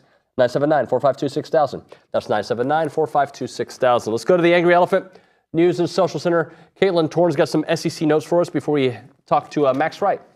Yeah, so there are 9 SEC teams in the Week 4 AP poll, 7 of which are undefeated through Week 3. That's UT, UGA, Alabama, Ole Miss, Tennessee, Missouri, and OU. Who are the 2 teams with a loss? I know one of them quite well. One of them is the Aggies and number 16, LSU. Interesting. And then the SEC offensive rushing efficiency entering Week 4, the national rankings are Arkansas at number 2, Tennessee at 18, Ole Miss is number 19, A&M at 24, Auburn at 26, Missouri at 31, Vanderbilt at 37, Oklahoma at 43, Alabama 48, Georgia 50, Mississippi State 53, Kentucky 56, Florida 65, Texas at 85, South Carolina at 89, and LSU at 103. Good stuff there, Caitlin. Thank you very much. We got Max Wright already on hold waiting, so let's hit a break here. We'll come back with Max Wright, get an update from him. Right now, let's talk Heritage Films and Chance McClain. They make documentary films about families. They make documentary films about people that are important in your life, or really just your family story. So impactful to have a story done, like 2-hour documentary style story I'm talking about. And Chance does that with Heritage Films. We did it with my dad. I told that story yesterday. I've told it many times. But just think about your situation. You got a group of buddies that gets together and you guys play golf every Sunday. You guys go hunting every month. You guys go on these great trips. You and your wife have this amazing story of how you met. You want to tell that story and leave it for the kids. How about your tailgating experiences at A&M games? You've been doing it for 10 years. You come to the same area. Well, maybe with Aggie Park it's changed a little bit. And you keep finding your group to meet there. You guys bring the satellite dish. You bring the food, the whole thing. Have it documented. Have it done in a Netflix-style documentary. That's what Chance does, and it's going to be something you're going to love forever. The website is yourheritagefilm.com. Yourheritagefilm.com. 713-893-8341. 713-893-8341.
Welcome back into TexAgs Live, presented by David Gardner's Jewelers Rollo Insurance Studio. Let's go to a two-time captain across the street at Texas A&M.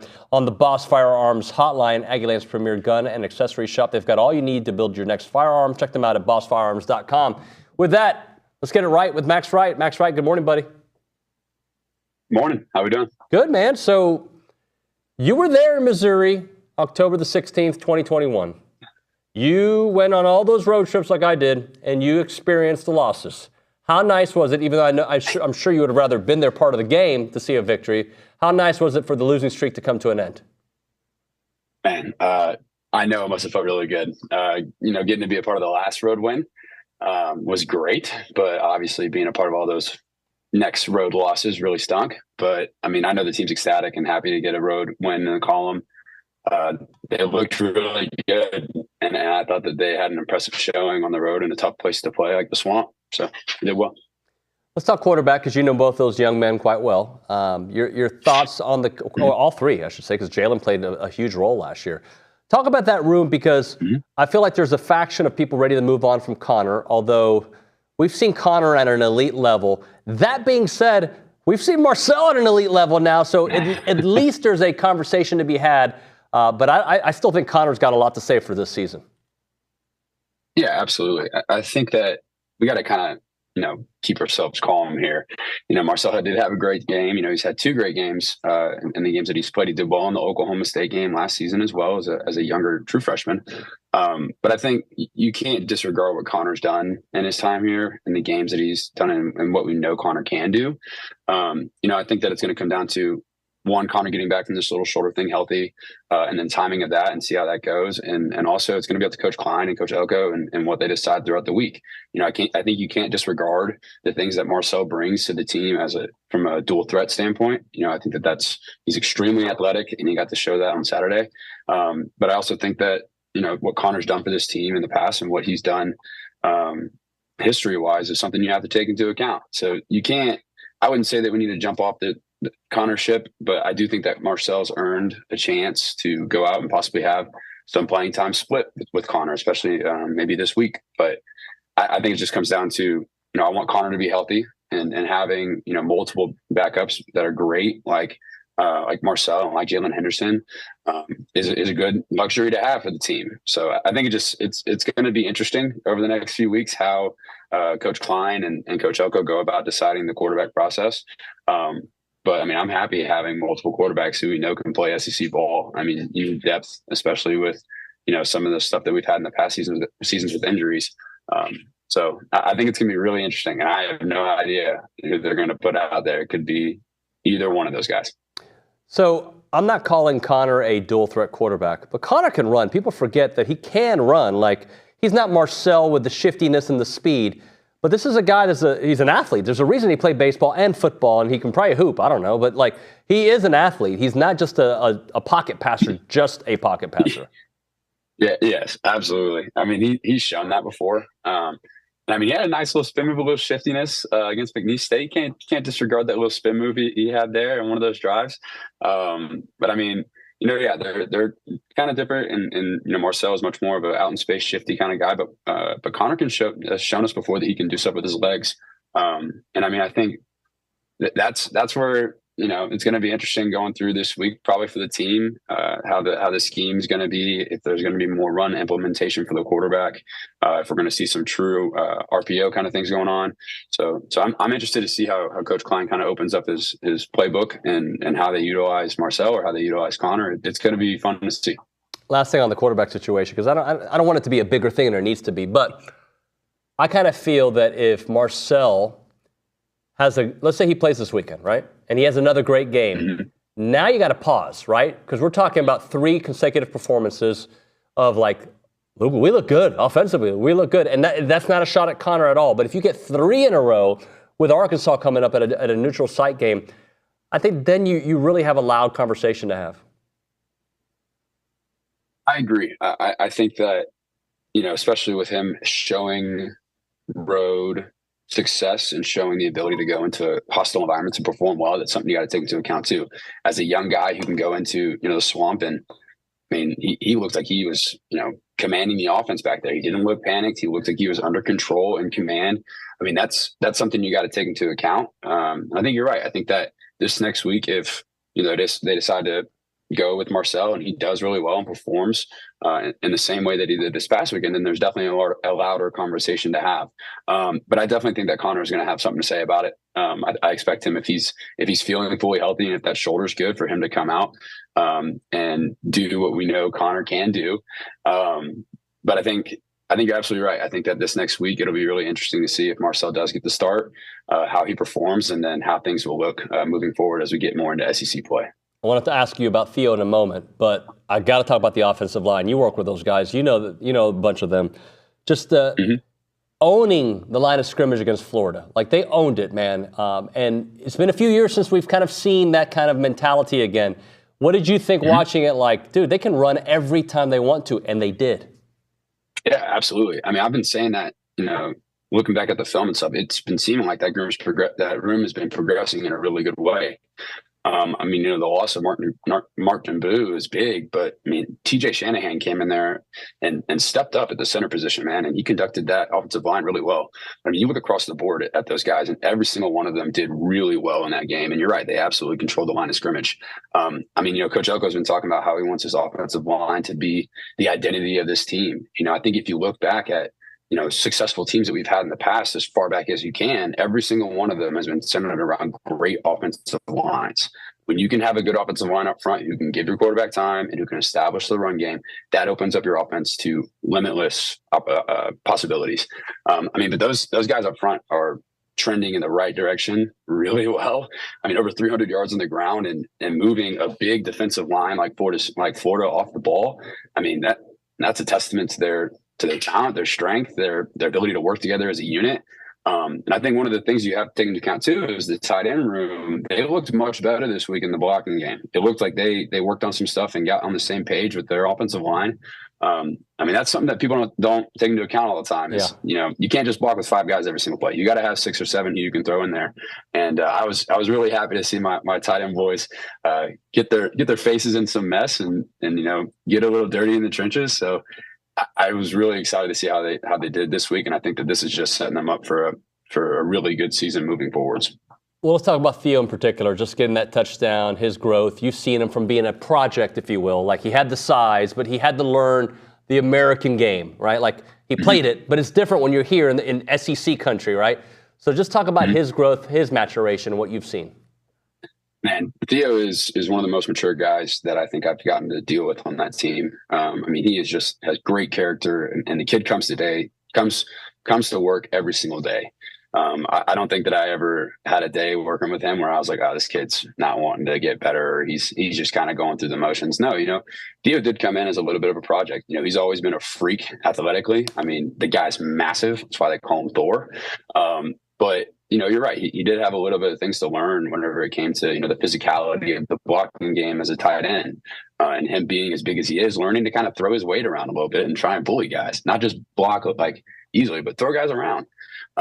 So, man, when he scored this past week, and I was going absolutely ballistic in my living room, man, I was losing my mind because he is somebody who absolutely deserves success and has worked his tail off for it. I mean, his maturity and the progression that he's made over the past 3 years has been super impressive. I mean, it's just a testament to the work ethic that the kid has and just a testament to his character. And yeah, I think that, him being the player that he is just a result of the character of the team and hopefully what the character of the team is going to be moving forwards. I want to see more from the wide receivers. That being said, I also respect and love what I'm seeing with the offense, right? So if you can get 5 yards a carry, 6 yards a carry running the ball, and Le'Veon and the entire crew can do it, then you do it. And that opens up a big 73-yard touchdown for Cyrus Allen. But I'd like to see a little bit more from the group overall. Your thoughts on the wide receivers? Yeah, I mean, I think when you can establish the run game like we have, and especially this past game, it's going to make teams respect it more. So you're going to get more one-on-one opportunities on the outside.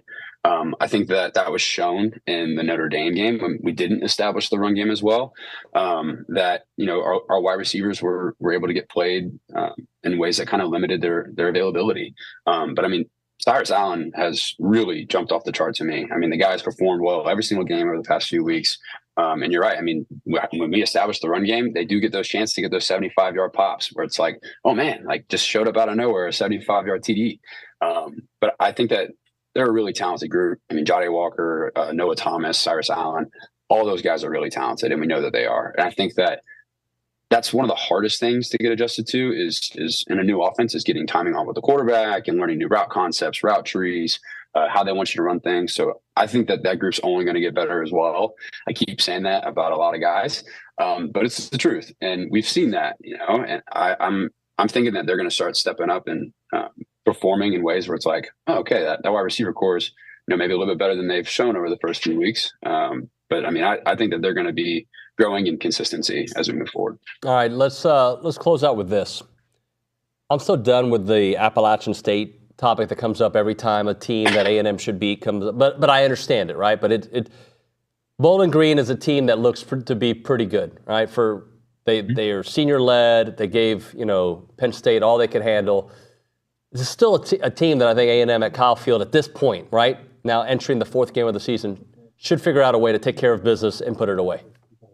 Absolutely. They absolutely should. That's hopefully the conversation that we can have with any team that comes into Kyle Field in the future is that we look to put teams away in our home stadium. But yeah, Bowling Green is definitely not a walkover team. They are extremely talented. They have a lot of experience, which is something you got to take into account. Anytime you play a team that has 5 offensive linemen who've played a lot of games, and they have a tight end who is probably going to be one of the best tight ends in the country whenever it's all said and done. That guy, Harold Fannin, is legit. I mean, he had 137 yards for 11 catches and a touchdown last week. I mean, the guy can play. So, they got a good offense, and I think that, this is still a team, though, that's a good test as a team that's going to come in and play hard. They're going to come in and play aggressive, but I do expect us, if we come out and play our football and don't play down to their level, to dominate this weekend. I think that that's the biggest thing that maybe we've done in the past is playing down to our opponent's level and expecting us just to be able to walk in and do our thing. No, you still got to go out and execute and do things the right way and do things, to our standard, not to their level. So. Max, great job as always, man. Looking forward to seeing more of your writing as well, man. Yes, sir. Appreciate it. Gig 'em. Thank you. Gig 'em. Max Wright there on the Boss Firearms Hotline. Good stuff as always. We'll hit a break. We'll come back with a short open segment right now. A moment for Caldwell Country Chevrolet, Highway 21 in Caldwell. Online, CaldwellCountryChevrolet.com. They have several commercial vehicles with service body trucks available, flatbed trucks, several medium-duty trucks for those heavier jobs. And you know this about them. They're locally owned and Aggie operated, right? They just want to take care of the Brazos Valley. They have complimentary pickup and delivery, by the way, for their service customers. And that also includes free oil changes for life on the vehicle that you purchase at Caldwell Country Chevrolet, as long as you own that vehicle from Caldwell Country Chevrolet. They have a very strong, committed sales staff, and they are the premier dealer for commercial vehicles for all your small business needs. And they also have a huge inventory for anybody looking to get their next car. Make the short drive to Caldwell to experience a car buying experience like you've never had before. It's about a 15-minute drive, the edge of Bryan to the beginnings of Caldwell. A short conversation away, but you'll see the difference when you step on the lot and do business with the great people there at Caldwell Country Chevrolet. Highway 21 in Caldwell. Online, CaldwellCountryChevrolet.com.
TexAgs Live, presented by David Gardner's Jewelers Rollo Insurance Studio.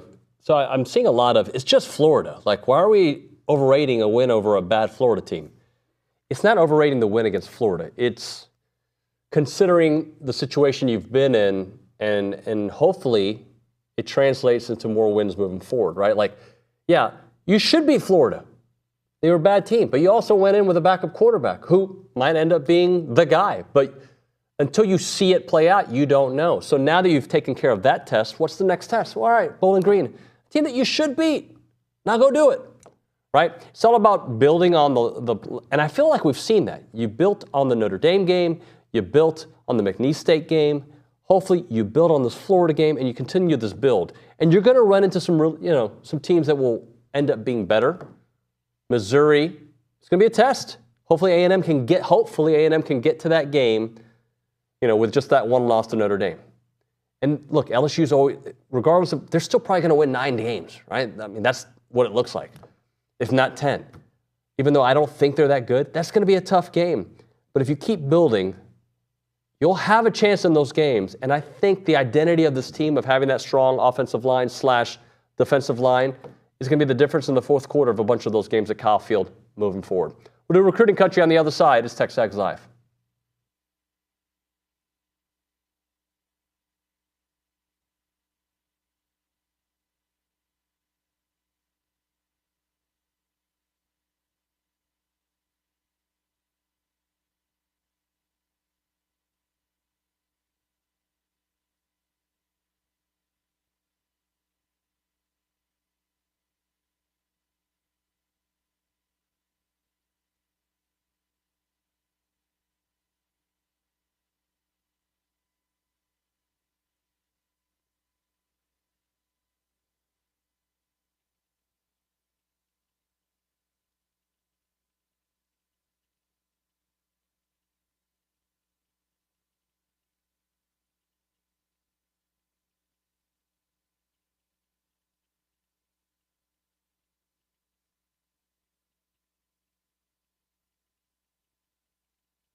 TexAgs Live, presented by David Gardner's Jewelers, Rollo Insurance Studio.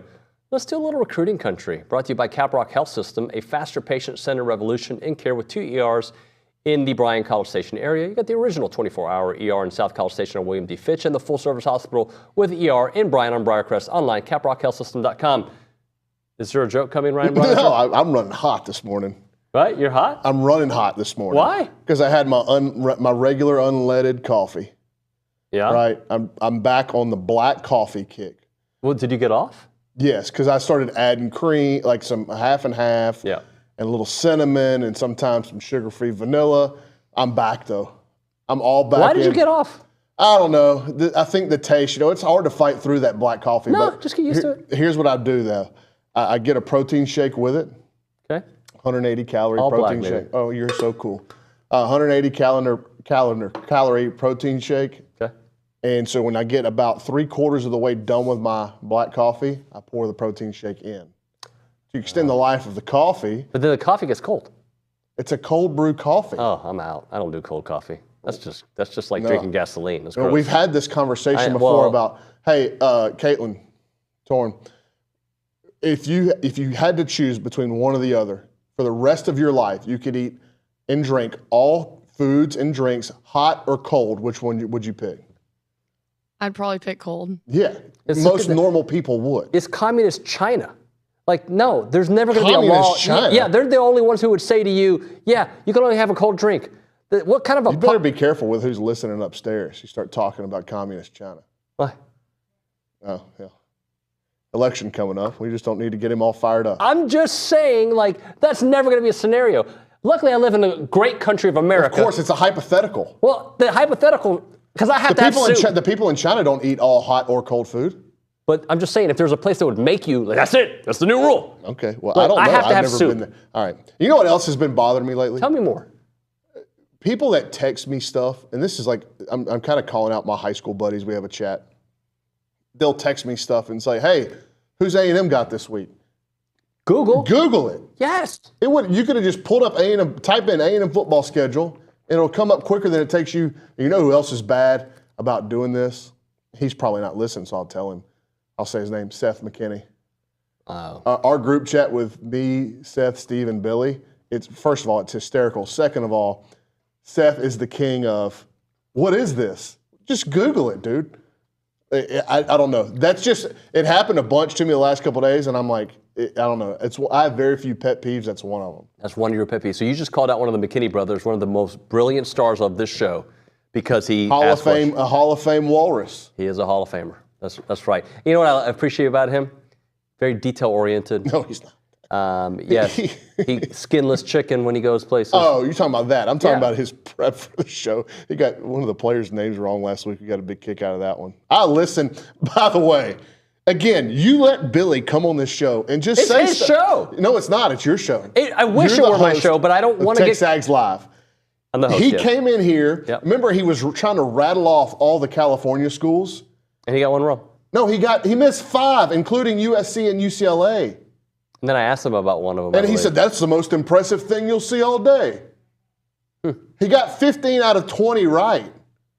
So good. 75 on a test is the most impressive thing we're going to see all day? I think it was pretty good. He's C+ guy. Yeah. I don't remember him saying University of San Diego. He might have. He did. Okay. I went back through because I was like, did he just really name them all? And then I was like, no, he certainly didn't have USC and UCLA. So then I went back through. He missed like Riverside. He missed Santa Barbara. There was 5 of them that he missed. Well, I think he did pretty well considering being on the spot. He's the one that brought it up. But he was on this. It's not like he was thinking. He brought it up because we were talking about the Pac-12 expansion. You see, you just let this guy slide. If you would have done it and you would have missed those. Buddy, I get the calls. I know. Like, it happens. Okay. Like, I've got to be at my best. And then this is the one thing he got to be at a C+. And this is the one thing. Most impressive thing you'll see all day, C+ average. Like the other day, I was on a group thread with the McKinney brothers and Billy, and I responded twice because usually I don't respond. Like, I just, whatever. I responded, and he goes, that's too many responses. Oh, Steve and Seth were texting during the game the other day. With him? Oh, in our group chat. He was getting real fired up. I bet he was. Anywho, shall we talk some recruiting? Yeah, people are probably already really upset that we haven't. Yeah, it's 5 minutes into this. Wow. All right. Kasuga. Am I saying that right? Helaman Kasuga. Helaman Kasuga. Don't think he's Latin American, but he could be. I don't know. Helaman Kasuga. You're making it worse. Yeah, so he's announced that he's a 2026 quarterback from Draper, Utah, Corner Canyon High School. Oh, I've heard you talk about him. Yeah. Teammate of Jerome Miles, who's the 2025 receiver, who A&M is still after. Jerome Miles is supposed to commit today. I don't think it's going to be Texas A&M. I expect it to be USC. Okay. But that's another one that, just give it time. Don't freak out if it's USC today. I think A&M still got a foot wedged in the door there. And one of the reasons why they may have a foot wedged in the door is because of how well they're doing with Helaman Kasuga, who has now announced a commitment date of October 8th. And he's one of the top 2026 quarterbacks in the country. Very similar to Hassan Longstreet in the class of 2025. Helaman Kasuga has been handpicked by Colin Klein early on as his guy in the 2026 class. So you got to if A&M's able to close out this recruitment, there's a little bit over a month left before he's set to make an announcement. If A&M's able to close this out, then you got to like Colin Klein's hit rate. Yeah. I mean, Hassan Longstreet was very early on. He identified him in the beginning. Identified him and said, "This is the guy I want," and went and got him. And turns out he's the number one player in California now. So he's doing the same with Helaman Kasuga in the class of 2026. And we had heard leading up to yesterday when it came out that he was going to make a commitment in October. Me and Jason had both heard that A&M was doing a fantastic job. They were in town for the Notre Dame game. They were in town this summer for camp. I just think that the Aggies have done such a good job early on putting their best foot forward that somebody is trying to play catch up right now between now and that October 8th commitment day. And he's the 26, you said? Yes, yep. So how about 25 wide receiver recruiting? Well, I mentioned Jerome Miles. Yep. And I do think, just based off some of the calls we've gotten this week, that A&M is continuing to kind of comb through the state of Texas as well as nationally for either guys committed elsewhere that they're going back to do re-evals on, or guys without offers. They're still evaluating early season tape.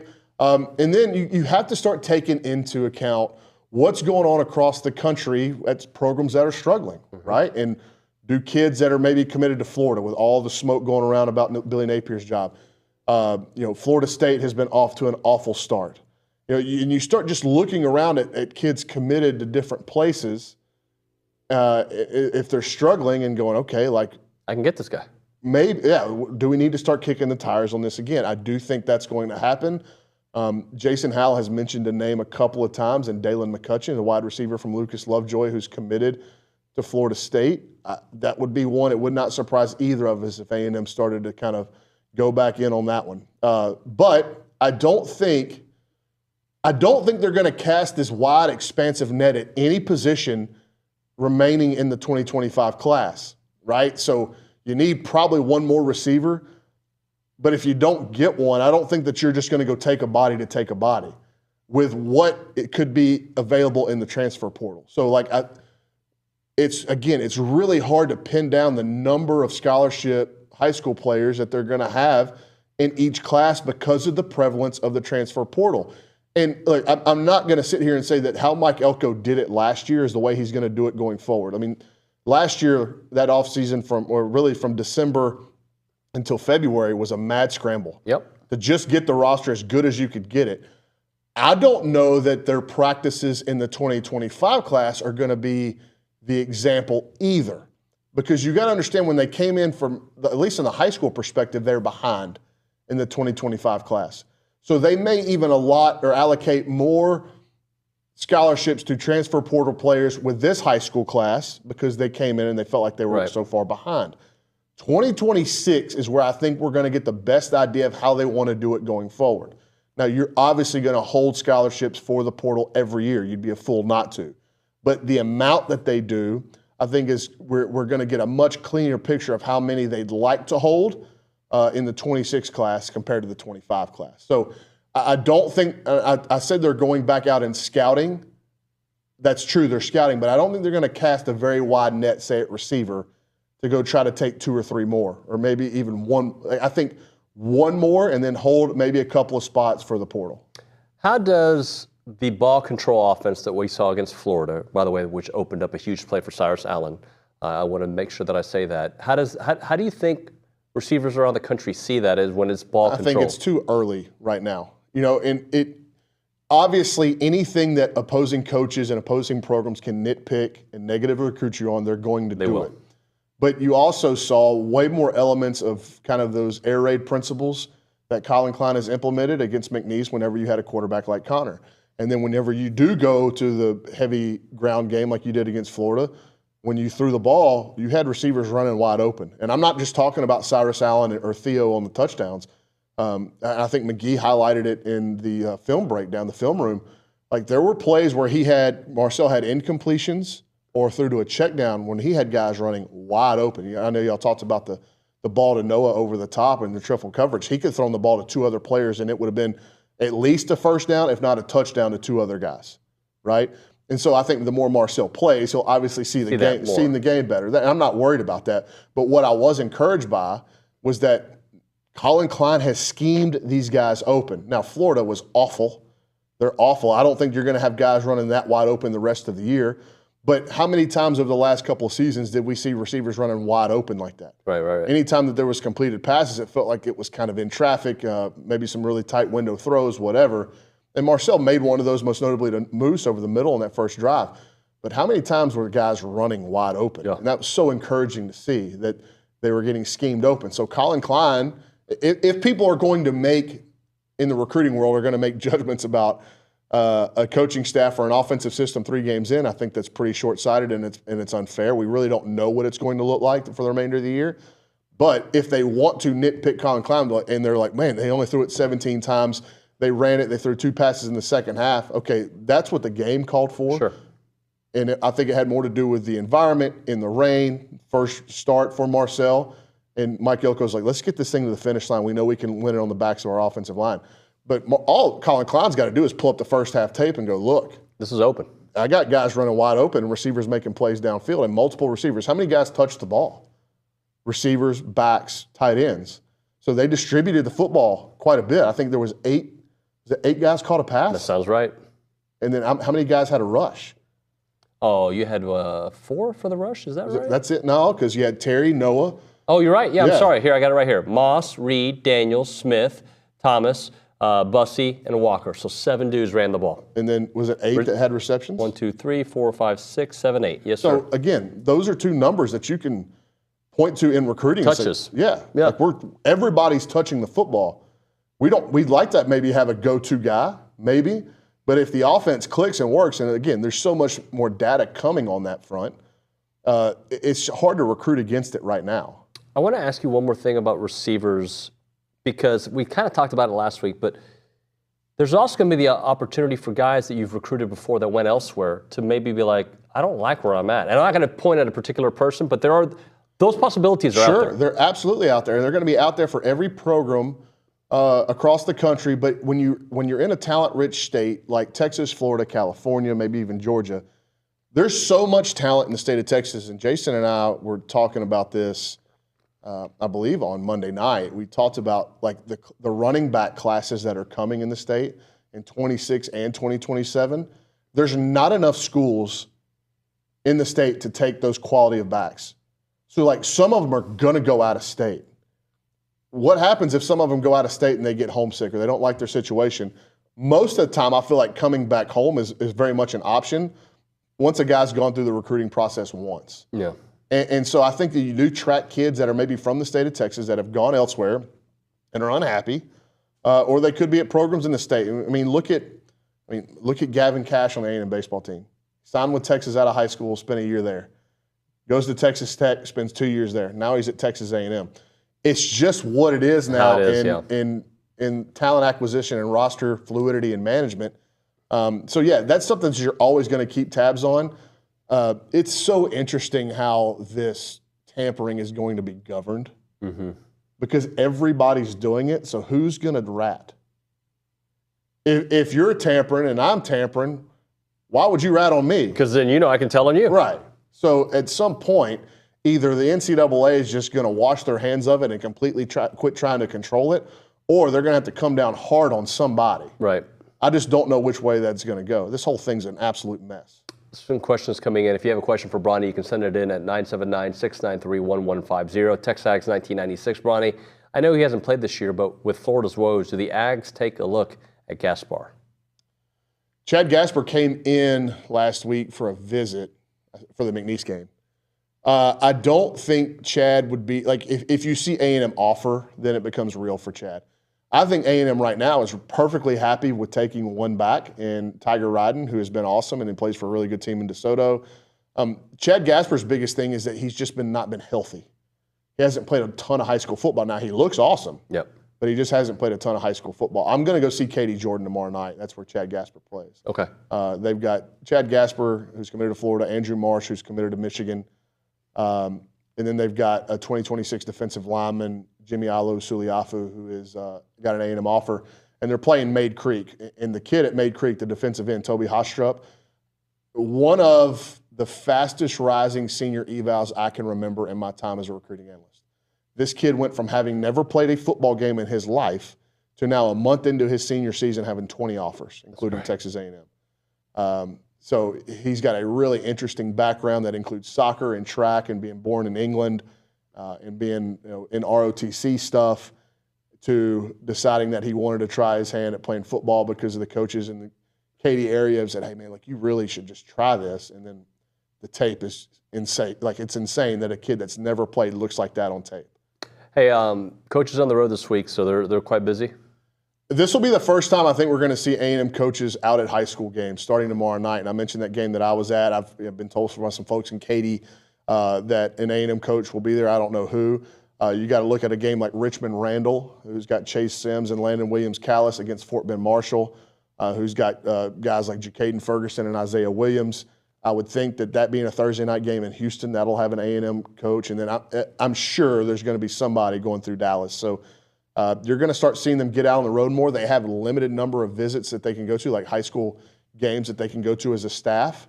And they've got 2 bye weeks this year. So you're going to probably be a little bit picky and choosy this week, right? Yep. And when you can be super aggressive on those bye weeks and send your entire staff out somewhere. So we haven't seen A&M out on the road yet. I've seen some schools out at the games I'm covering. I haven't seen A&M out, but I think we're going to start seeing them this week. And remind us which games you're going to this week. Tomorrow is Katy Maid Creek against Katy Jordan. And then Friday, which I'm super pumped about this, A&M consolidated against College Station High School. Oh, yeah. And from what I understand, the tickets have been sold out for a week. Okay. And Colton Schmeller, who's committed to A&M to kick, I don't think he's going to play. He's been battling that quad deal. Yep. We'll see. I know that the goal was to have him back by this College Station game. But pretty cool thing for me is that, like, both quarterbacks in the game are kids that I've had in baseball since they were 11 years old. And Consol's got some young kids that I think have Division I futures on the football field. And so I wanted to show the local program some love, and then obviously, like, see my kids play that I've coached for so long is just kind of the cherry on top. If Colton can't go, Adrian Vargas will be playing for them. So that I know. Lewis Engineering, a machine shop located in Marshall, Texas. They want to become your premier metal fabrication supplier. They've been around since 1961, and Lewis Engineering has supplied the Department of Defense, aerospace, automotive, and oilfield industries, and they have quality metal components. Doug Lewis is a class of 2004 Aggie, 4th generation to own and operate Lewis Engineering, and they've got great services. So if you're in that world, you'll know what I'm talking about. I'm not that smart like an engineer, but CNC machining, stamping, assembly, welding, plating, painting, salt spray testing. Lewis Engineering is an ISO 9001 and 9100 certified company who takes quality, on-time delivery serious. They specialize in high-volume production as well as close-to-tolerance projects. They invite you to outsource machining to a company that many Fortune 500 companies have trusted over the last 63 years. Call Doug Lewis right now. He'll give you a quote, 903-938-6754. That is 903-938-6754, or visit them at lewisengineeringco.com.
You can only hear some of the conversations we have during the break. I do think one day, there should be a gimmick or a thing. Well, it depends on who. No, this is true. That's a good point. Some of the conversations we have. Yeah. Like potential boxing matches. Yeah, some other people here. Those conversations need to be kept, away from the public for as much as possible. I don't mind some of the stuff I say. Like, whatever. People know I'm crazy. In fact, we had a message. Where'd it go? Here's one from Aggie Engineering 12. Nuño, you're a low-key psychopath. No, you are. So your takes on cold brew are irrelevant. Yeah, you are a low-key psychopath. Why? Just the. Give me the why. Well, I don't want to get into company business that we were talking about in the break, but just the mere mention of what you could be doing soon. I mean, your temperature skyrocketed, heart rate, just like that. Yeah, but yours would too. You went from, if you need me to gain 30 pounds, I'll do it. If you need me to lose 20 pounds, I'll do it right now. Yeah. If you want, untrained right now, let's fight, let's box. Yes, I would do it. Are you calling out, just so we know, you're not calling out Billy here? No, I would not fight friends. I wouldn't. Okay. Because I don't want to embarrass them. That would be, that's not good. Swope tried to tackle me last week in the lobby. He probably could. He didn't. He surprised me. I'm pretty dense though. Yeah. I don't have much of a lower back, thanks to a lot of stupid lifts. But I felt like I held my own against Swope. McGee was impressed. All right, let's Milliken Reserve Farm, farm to table community in College State. By the way, we're not going to hit a break here. I just needed to do this in the beginning. Farm wide open spaces. Their mission is to build a healthy community around nature, dedicated to trading lightly on the land that you can find Milliken Reserve on. 2,600 acres of open space, 30 miles of trails and homes. And they have respect for the native landscape and wildlife. They want to provide a natural setting for people to connect and come together. Hiking, biking, canoeing, kayaking, equestrian trails, evening yoga, summer camps, music festivals, farmer market tours, and farm tours. You can learn more at millikenreserve.com. You're getting good, man. You're speaking a lot faster for English second language. Nice. Very proud. Is that a shot? No. Millikenreserve.com. I felt like that was a shot. No. It's a built-in excuse. It's not a shot. Anytime you stumble with your words. But I'm better at English than I am in Spanish. Right, because you speak English a lot more now. Way more. Yeah, but you speak Spanish fast too. De verdad? Vamos a ir. Yes. Let's go to Caitlin. Caitlin Torn at the Angry Elephant in Houston Social Center. I know that you have some text messages for the Bronathan. Yes, we've got a couple. The first one is, would Ryan give us any observations about Aggie pitching now that we won't have Shane Sadeo? Who else can we be excited about? Do we want to go base? Let's go recruiting. I'll answer that because we do. I did want to talk about Sadeo. Okay, let's do it. But let's go to recruiting so that the people in the back can put a recruiting thing together and not have a middle of the thing Shane Sadeo. 100%. Let's do it. Yes. So there's another question that says, is Jonah Williams planning any other visits, or does he seem to be locked into his decision? I haven't heard of Jonah visiting Texas A&M. He seems pretty locked in from what I understand, which, you saw A&M move quickly after that, and they got a commitment from Rashad Johnson Jr. I'm not saying that's a like for like. Jonah's a pretty special talent, but clearly A&M thought enough of Rashad Johnson Jr. to say, okay, we had this safety spot open, and we probably have 2 safety spots open, and this kid's good enough to at least take one of them, right? Right. And they're still in conversations with Trey McNutt, who's committed to Oregon out of Shaker Heights, Ohio. A&M finished second. So that was one whenever he committed to Oregon. We said A&M is not going to, they're not just going to cash this thing in and let him go to Oregon without a fight. And it sounds like they're doing that. Caitlin? So PG Ag and King Oaks also asked about Jonah Williams and Trey McNutt, and then ended his question with, do we take another running back? I doubt it. It would have to be a certain type of back, I think. DeAndre Ryden is kind of an Isaiah Spiller type where he can do everything, but he's a little bit bigger. If they take another one, they could take like a little scat back, smaller guy, change of direction, more like an Ananias Smith. I did see a comment on the boards this week. Like, could you imagine Devon A. Chain in this offense? Yeah, it'd be ridiculous. In fact, not Bronny, OB brought it up on the show too. Oh, did he? Like, it would have been. It's tough for me knowing how good Devon was in high school, and he was outstanding here at A&M. And I think his final game being against LSU and then 220 yards, like, put an exclamation point on his career. But it's hard for me to think about him and the talent that he is and not go, man, he could have been so much more here. Like, if he'd have been utilized a little bit better. Utilized the right way, yeah. For sure. You want to get to some of the baseball stuff? Yeah, so the only one we had was that about Sadeo. I have one here on the chat as well. So the Sadeo question, you had that on the boards Yeah, yesterday. so this was something that I had heard about a week and a half ago that like this thing was going towards surgery. I think he had it yesterday in Arlington. Just wanted to make sure that Shane was okay with it going public before I ran it. And I talked to him on the phone yesterday. Yeah, it's a big blow. Like it's a big blow because Shane is awesome, and Shane was so good for A&M down the stretch last year. Shane he's going to pitch for a long time, whether he had this injury or not. I do want to kind of clear some things up. They attempted, because of where the tear was in his elbow, they attempted to rehab it because in that area there has been some success stories with the rehab. Sure. So whether Shane got the surgery in June right after it happened or he's getting it now in September, it wouldn't have made a difference for the 2025 season. If he'd got surgery in June, he was going to miss 2025. If he got surgery now, which he did, he's going to miss 2025. So the timing of the surgery didn't matter in terms of him being healthy for this year. So what's the only route he could have gone to try to pitch for A&M this year? Rehab. Right. So they wanted to try to rehab it, and the discomfort and the pain just continued to the point where they were like, okay, we're going to have to get the operation. And so they did that yesterday. It's a blow because Shane is awesome, but it can be absorbed because, I mean, how massive is it that Ryan Prager came back now? How big is it that you got Miles Patton over Texas and Arkansas out of the transfer portal? Absolutely. So in Justin Lampkin's emergence late in the year, you got Grant Cunningham from Washington who can be a starter. What happens if Isaac Morton's throwing the ball over the plate? And I'm going to give you another name who they are super excited about is Gavin Lyons, a kid you flipped from Texas very, very late in the 2024 class who's a freshman pitcher. So they can absorb this stuff.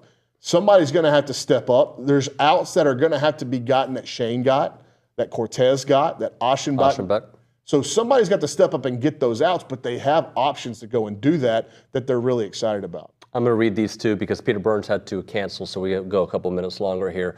Bronny from LE Aggie 09. Are we going to see more small this year under Early? Small ball? I'm assuming that's what he means. I doubt it. Yeah, I doubt it too. I mean, think about how Michael Early, think about how he views offense. Like, take balls, swing at strikes, get deep. That wasn't a Jim Schlossnagle thing. This was the Michael Early way of playing offense. It's one of the reasons why he was hired here in the first place, because how he develops guys, their command of the strike zone, their ability to hit the ball to the fence or over it. That is how runs are produced. So I don't think we're going to see more small ball. This is not a team. There's not a guy on there where I'm going, yeah, he's like a Travis Chestnut, can really, really run, can lay the bunt down. It's a weapon in his game. There are guys that can do it, but that's not the best thing they do. So I just don't think that it's going to become like he's going to overnight going to become a small ball head coach because he's going from an assistant to the head job. And then I guess the last one for you, and you kind of answered it at least with the newcomers. Which transfers are standing out right now? Well, on the pitching staff, the pitching staff is why I don't have as much information on. I'm hoping to get by there this week and watch some of the scrimmages. But I can tell you that they feel like they hit on all the position players in a big, big way. Okay. They are super excited about Gavin Cash, Wyatt Hensler, and Matthew, we've been saying his last name wrong. It's Bergevin. Bergevin. Not Okay. Bergevin. Okay. So Matthew Bergevin. Bergevin, okay. They have been very, very pleased. And Ben Royo, who came in, he struggled last year, was injured a bunch at Rice. He came in, and he can play every infield position outside of first base. He's a really slick defender, and there's some sock in the bat. And, oh, by the way, Jamal George is a guy that pro scouts think has a big-time future ahead of him. He played in the SWAC last year. He's got some stuff to clean up. He's from Puerto Rico, so that may be another cool interview for you to do. He's born in Puerto Rico but has lived in the States for a while. Still speaks a lot of Spanish. But he can play every infield position. He can catch, and he can also play in the outfield. So they're really, really pleased about how they did in the transfer portal from a position player standpoint. And then obviously I left out the two catchers, and they're both going to play. Bear Harrison and Jacob Galloway. They're both going to play. I don't know. It's way too early to pick winners and losers on some of this stuff. But I feel very comfortable saying that we're going to see way more of a rotation at catcher maybe than we ever have at A&M in the last 3 years. Thank you, Bronny. Thank you. Appreciate you. Let's hit a break here and talk a little Rollo Insurance. The difference is real. They're an independent insurance company built around educating you on what you're paying for, doing the shopping for you so that you can accomplish all of your insurance goals. They are the official insurance provider of this show, TexAgs Live, and obviously the name of this studio is the Rollo Insurance Studio. Jason Jackson, our dear friends, Morgan, Keith, all the guys that work there, all the people that work at Rollo Insurance. They take care of our insurance. Many people who work at TexAgs, you're going to love it because they're going to give you the great pricing and, of course, get you in the right insurance situation for your family. So if you are in South Texas, if you're in North Texas, East Texas, they got offices there. San Antonio, West Texas. They've got 60 offices in Texas. But, of course, their headquarters are right here in College Station on Highway 6. But also, they're all around the country as well. So you can find them all over the place. Homeowner insurance, farmer insurance, ranchers, hobby farmers, car insurance, business owners, and their priorities are God, family, and country. Check out the website, RolloInsurance.com, or call them up, 888-44-ROLLO. Go to RolloInsurance.com. That's 888-44-ROLLO, RolloInsurance.com.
And we're back on TexAgs Live. We are presented by David Gardner's Jewelers. Peter Burns had to reschedule our appointment or our interview. He's got some stuff going on. So Bronny's going to stick around and talk a little bit more baseball for a few minutes. He had some real stuff going on.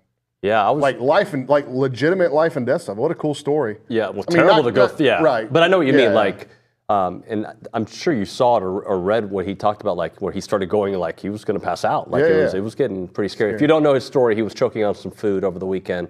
And 3 different people tried the Heimlich maneuver, and it didn't work. Finally, the 4th person was able to get it dislodged. He had just passed his certification or whatever, from what I read on Twitter. Yeah, I said that. I read that, not said that. I did read that. Brian, a couple different things. So baseball-wise, we are, a week into fall ball. This is a team that's going to be, if not number 1 in the country preseason, number 2, in that range. They're going to be talked about that way. What can we learn in the first week of fall ball? Well, I just think you can continue to learn about how this team's going to meld together. Look, there's so much that you have to, and we've talked about it, you have to be talented in this league to make a run to Omaha. You got to have real players, and they've got real players. They're going to pass the talent test without question. So where could they fall short, and what could bite them? Yep. Well, that camaraderie, that togetherness, that synergy, every team is different. I don't anticipate it being a problem, but you got to start building that in the fall, right? And then you've got to start up to this point. I think last weekend they had their first scrimmages, but up to this point, the guys that have looked good in the batter's box or looked good in the bullpen have never done it against an opposition. So, you may have some warriors that are really good warriors when there's no enemy. Sure. And then, how does that translate to whenever the lights come on and there's another team in the other dugout? Which I think that's what the benefit of these fall games are for when they play Houston Christian and the University of Houston. But it's way too early to pick winners and losers. Obviously, with the amount of players that you've got coming back, I feel really good that Jace Lavallette's going to be the center fielder. Yeah. I feel really good that Caden Sorrell is going to be the right fielder. And you start to kind of look at it, I feel really good about Gavin Cash being the left fielder. So you start kind of penciling guys in. But the interesting part about it is, with no Gavin Grahovic available and no Hayden Schott available, who's going to step up with those opportunities, whether it be defensively at third base, second base? Wyatt Hensler can play both. What happens at Wyatt Hensler, from what I've seen, what I've heard, he is an exceptional third baseman. Okay. Really, really good. And Gavin, we saw how much better Gavin got the more he played over there. They're both going to be in the lineup. One of them is going to play second. One of them is going to play third. That's just the way it's going to be. That's how it's going to look. And then for people, I've had people say, well, can Gavin play second? I'm like, first of all, Gavin Grahovic is one of the best all-around athletes on the team. He is an elite baseball player. He's an elite baseball mind. And in the last 2 MLB drafts, and I know in this last one, Travis Bazzana, second baseman, first overall pick. Right. J.J. Weatherholt from West Virginia, second baseman, I think he went 8th overall. So, there's value in playing that position. Yeah. It used to be you put the small guy that could bunt and play defense at second longer base. the case. It's no longer the case. And I think that because of, we understand much better about where wins come from, and it's from producing runs. And so why wouldn't you have a guy that can swing the bat like Gavin can at second, if it's Gavin or Wyatt Hensler, either one of them. That Wyatt Hensler's off to a fast start. Him, Bergevin, and Cash, in terms of the transfer portal hitters, they've all been just really, really good. Look, this is all speculation based on what ifs and if this guy lives up to. But to consider that this offense could potentially be better than last year's historic offense. We're talking about that as not as a fact, but if they reach the numbers that they normally reach, then you'll be there. And I'm telling you this, the coaching staff, I've talked to them, there are days that Caden Sorrell is the best player they got. And he's kind of flying under the radar still. Mm-hmm. And he looks awesome. He's been in the weight room. He's added good weight. And then if you go back and you look at late May through June, who was the best player on A&M's team? Caden Kent. Caden Kent, no doubt, yeah. Right? And so you kind of forget about him, and you can scribble out he may be bat 8th, right? 8th or 9th. You can make scribbling out lineups where he's hitting 8th or 9th. I'm not saying that's going to happen. But there's a scenario that happens, yeah. Sure. And so just the depth of the order, if Caden Kent is that guy that we saw, and I think that everybody we talked to, from interacting with Caden to seeing his now kind of a new role in terms of his leadership on the team and in the infield. He's carrying that confidence that he gained in the Super Regional and through Omaha last year. He carried it into the summer at the Cape Cod League, and he's carried it so far into fall workouts here. So it's going to be a really difficult team for freshmen to break into. Yep. And each year, the last 3 years, we've kind of seen a new face break in. It was Prager in 2022, right? He pitched so much. And then it was Jace in 23 and Gavin in 24 and then Sorrell toward the end. So I don't know that we're going to continue these streaks where you're going, hey, that's a freshman that's going to be a first rounder. They may have some first round freshmen. This is just such a much harder team to break into. But I know they've been pleased with Sawyer Farr. They've been pleased with Sam Erickson. They've been pleased with Terrence Kill Jr. And then some of the pitchers they're really excited about. We mentioned Gavin Lyons. Aiden Sims is another kid from 40 that I think is starting to catch some heat in terms of the pitching staff and like kind of his trajectory. So there is some real talent in this freshman group. It's just a much harder team to break through in. Before I let you go, Michael Early, you were very high on him before he got the job. He got the job. You've been super high on him.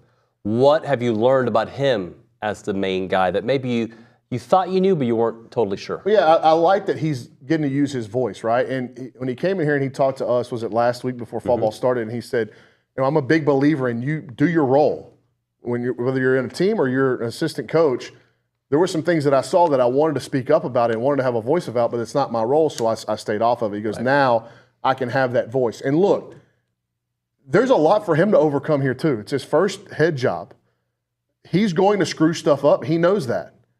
He doesn't know how he's going to react whenever he makes a decision to try to steal and they get thrown out. And there's just so much experience that you've got to go through in the game as the guy making all the decisions. When to pull a pitcher. What do your eyes tell you based off what do the numbers tell you? How you integrate analytics into your decision making compared to your gut feel. There's so much that goes into that he's going to learn more and more about himself with time in the saddle. That being said, a lot of that can even be mitigated by the amount of talent he's going to put on the field. I'll tell you this. I talked to Kendall Rogers about this. You're looking at a first-time head coach walking into an outstanding situation at a baseball program that's never been more popular with a roster that's full of major league talent. Yep. And the head coach thinks he's going to be really good, and that goes a long way for me. Michael Early's prepared for this. He believes he's prepared for this. He believes he's going to be really good at it, and he understands he's going to make mistakes. But in his mind, he's been waiting for this moment, and so he's taking the reins with it. Thank you, Bronny. Yep. Appreciate you. When we come back, we're going to talk a little stats. Ethan Jones has compiled some stats for us, so we'll kind of go through some of those in the first part of this early year. But right now, saying hi to my friend Jonathan Lusk and Bird Dog, Aggie owned and operated company creating access for hunting opportunities. I'm going to be a hunter, guys. I'm team hunt. I mean, that's what I'm going to do. I've been asking to do it, and I got friends that kind of have these awesome situations. You go ahead and say it. Team hunt? Yeah, team hunt. Yeah, I'm going to go hunt. I'm gonna be eating. You've got a long way to go. Look, hey, listen, you know what, though? You're like an elementary school kid learning this stuff. So you don't know. You don't know the lingo. I don't hunt either, but I don't think I'd ever say that I'm team hunt. Oh, I'm team hunt. I go to the meetings now. I do. People are laughing very loud in the background. I don't know who. I don't think they heard it in that room over there. Anyway, look, here's the deal. When you use Bird Dog, they're going to teach you how to hunt. I met those guys. They seemed awesome. They are great, and their business idea and their model and stuff seems like it's skyrocketing. So I'm going to go with them. They're going to teach me. I'm going to bring home some food. Don't go with Swope. You know I'm a prepper, right? Like, I'm big-time prepper. Like, well, I've got some Dove in my refrigerator I'm going to make a gravy out of. Well, I don't know how to do all that. But I am going to learn how to get my animals, right? And they're going to hook it up for me. Streamlined booking process, finding booking hunts transparent and easy. They are basically an Airbnb for hunting. So when you're looking for opportunities to go hunting, you need to reach out to birddogit.com. They provide the full service experience for corporate groups, friend groups. They handle all the logistics so you can focus on the fellowship and having fun. They can elevate the experiences with add-on like live music, helicopter hunting, cooking classes, and much, much more. They're partnered with over 60 ranches. They've got them in Texas. They got them in Louisiana. They got them in Florida. They got them in Africa. They got them in Mexico. You name it. They want to make hunting memories in outdoors something for everyone, and it's something that everyone should experience and get excited for. The website, birddogit.com. Birddogit.com is Bird Dog.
TexAgs Live, presented by David Gardner, Jewelers, Rollo Insurance Studio. Time to end the day with Double Dave's. Caller number 12, 979-693-1150. We're going to hook you up with your choice of a dozen pepperoni rolls or a large one-topping pizza from Double Dave's. They've been serving Aggieland since 1984. They do have your favorite pizza. Of course, they have your favorite world-famous pepperoni rolls, reliable in-house delivery, bringing piping hot goodness straight to your door. Just click on doubledaves.com and your favorites are on their way. Ethan Jones making his 2024 debut on TexAgs Live. Yes, sir. What jersey is this that we're wearing today? Ja Morant, the Vancouver Grizzlies. I like this jersey a lot. I'm not a big fan of Ja Morant. I just like the jersey. I'm not a Ja Morant guy at all. He's a good player. He's a good player. He causes some issues. Yeah, that's the real problem. Our entire NBA audience turned up the radio, which means nobody. All right, Yeah, let's for get real. into some football stats. You wanted to start off with Marcel Reed. Perfect, yeah. Marcel Reed got his first SEC start. His first start. It was a road SEC game. Really good start. And in the SEC era, only 6 other quarterbacks have started an SEC game their freshman season. So I decided to compare these guys to Reed stats to see how they I might know compare. one of them, right? Yeah, one of them's Manziel. All of them turned out pretty good. Manziel, Kyle Allen, Kyler Murray, Kellen Mond, Starkel, and Wigman. Yep. So most of them pretty good. But let's compare their stats. So passing yards, Marcel had 178, while all the other quarterbacks had 249. But obviously a lot of that was in the first half because we were beating them so bad. Yards per completion, this is where Marcel did really good. 16.2 versus 12.5 for the other guys. He was hitting big plays. When he completed the ball, they were big plays. Rushing yards, 83 rushing yards for Marcel Reed. All the other quarterbacks, 54.2. Kellen Mond had more rushing yards than Kyler Murray did, but Marcel was third on that list. Completion percentage, exact same for each. Marcel Reed, 64.7, and all the others, 64.7. Yep. Total touchdowns, 6 for Marcel, 2.5 for the other guys. 0 interceptions for Marcel, 0.5 for the other guys, so taking care of the ball pretty well. And then 20-plus yard plays by the QB. Once again, Marcel was explosive, 5 by him, 4.2 average for the other guys. And then total team yards, 488 for the Aggies on Saturday, and then the other teams, 452.2. And then the win-loss record, obviously Marcel won. The other QBs have been 4-2. So honestly, Marcel compares really nicely to the other QBs. And most of those guys turned out pretty good. A lot of them NFL quarterbacks. A lot of them at least did pretty good at A&M or somewhere else. Some of them transferred out. Another Marcel stat is that he had 83 rushing yards at 6.4 yards per carry. The last time an A&M quarterback had over 80 rushing yards and at least 6 yards per carry was in 2019 when Kellen Mond rushed for 117 yards on 9.8 yards per carry against Oklahoma State. So Marcel, just a really good game, compares really favorably to the freshman quarterbacks who've started at A&M. Another thing I wanted to point out was some big plays. We had a lot of big plays, and that's what has not been common over the past few years. And so it was really awesome to see. Against Florida, A&M produced 7 plays that went for 20 yards or more. Last season, we only did that 3 times and only averaged 5 plays of 20 yards or more per game. And then comparing to the rest of the SEC in week 3, we had 15 big plays, which big plays are 10-plus yard rushing plays or 15-plus yard passing plays. We had 15. The SEC averaged 13 in week 3, but a lot of those were against cupcake teams. Sure. So when you just take the against Power 4 teams, SEC teams only averaged 11.5, while A&M averaged 15, and then SEC versus SEC 9.6 for that. So we did much better than we've ever done in big plays, at least over the past few years. Thank you, Heath. Appreciate you, buddy. All right, tomorrow on the program, McGee, Swope, Jim Turner, excuse me. I've just been texting back and forth with him and Nick. So he's going to be, the coach will be here breaking down some plays from this past weekend. We'll get into that. Aaron Torres, of course, the Fan Show guys, and much, much more. Thanks so much for watching and listening. Kaylin, great job. Way to go, Cade, behind the glass there. We'll see you mañana.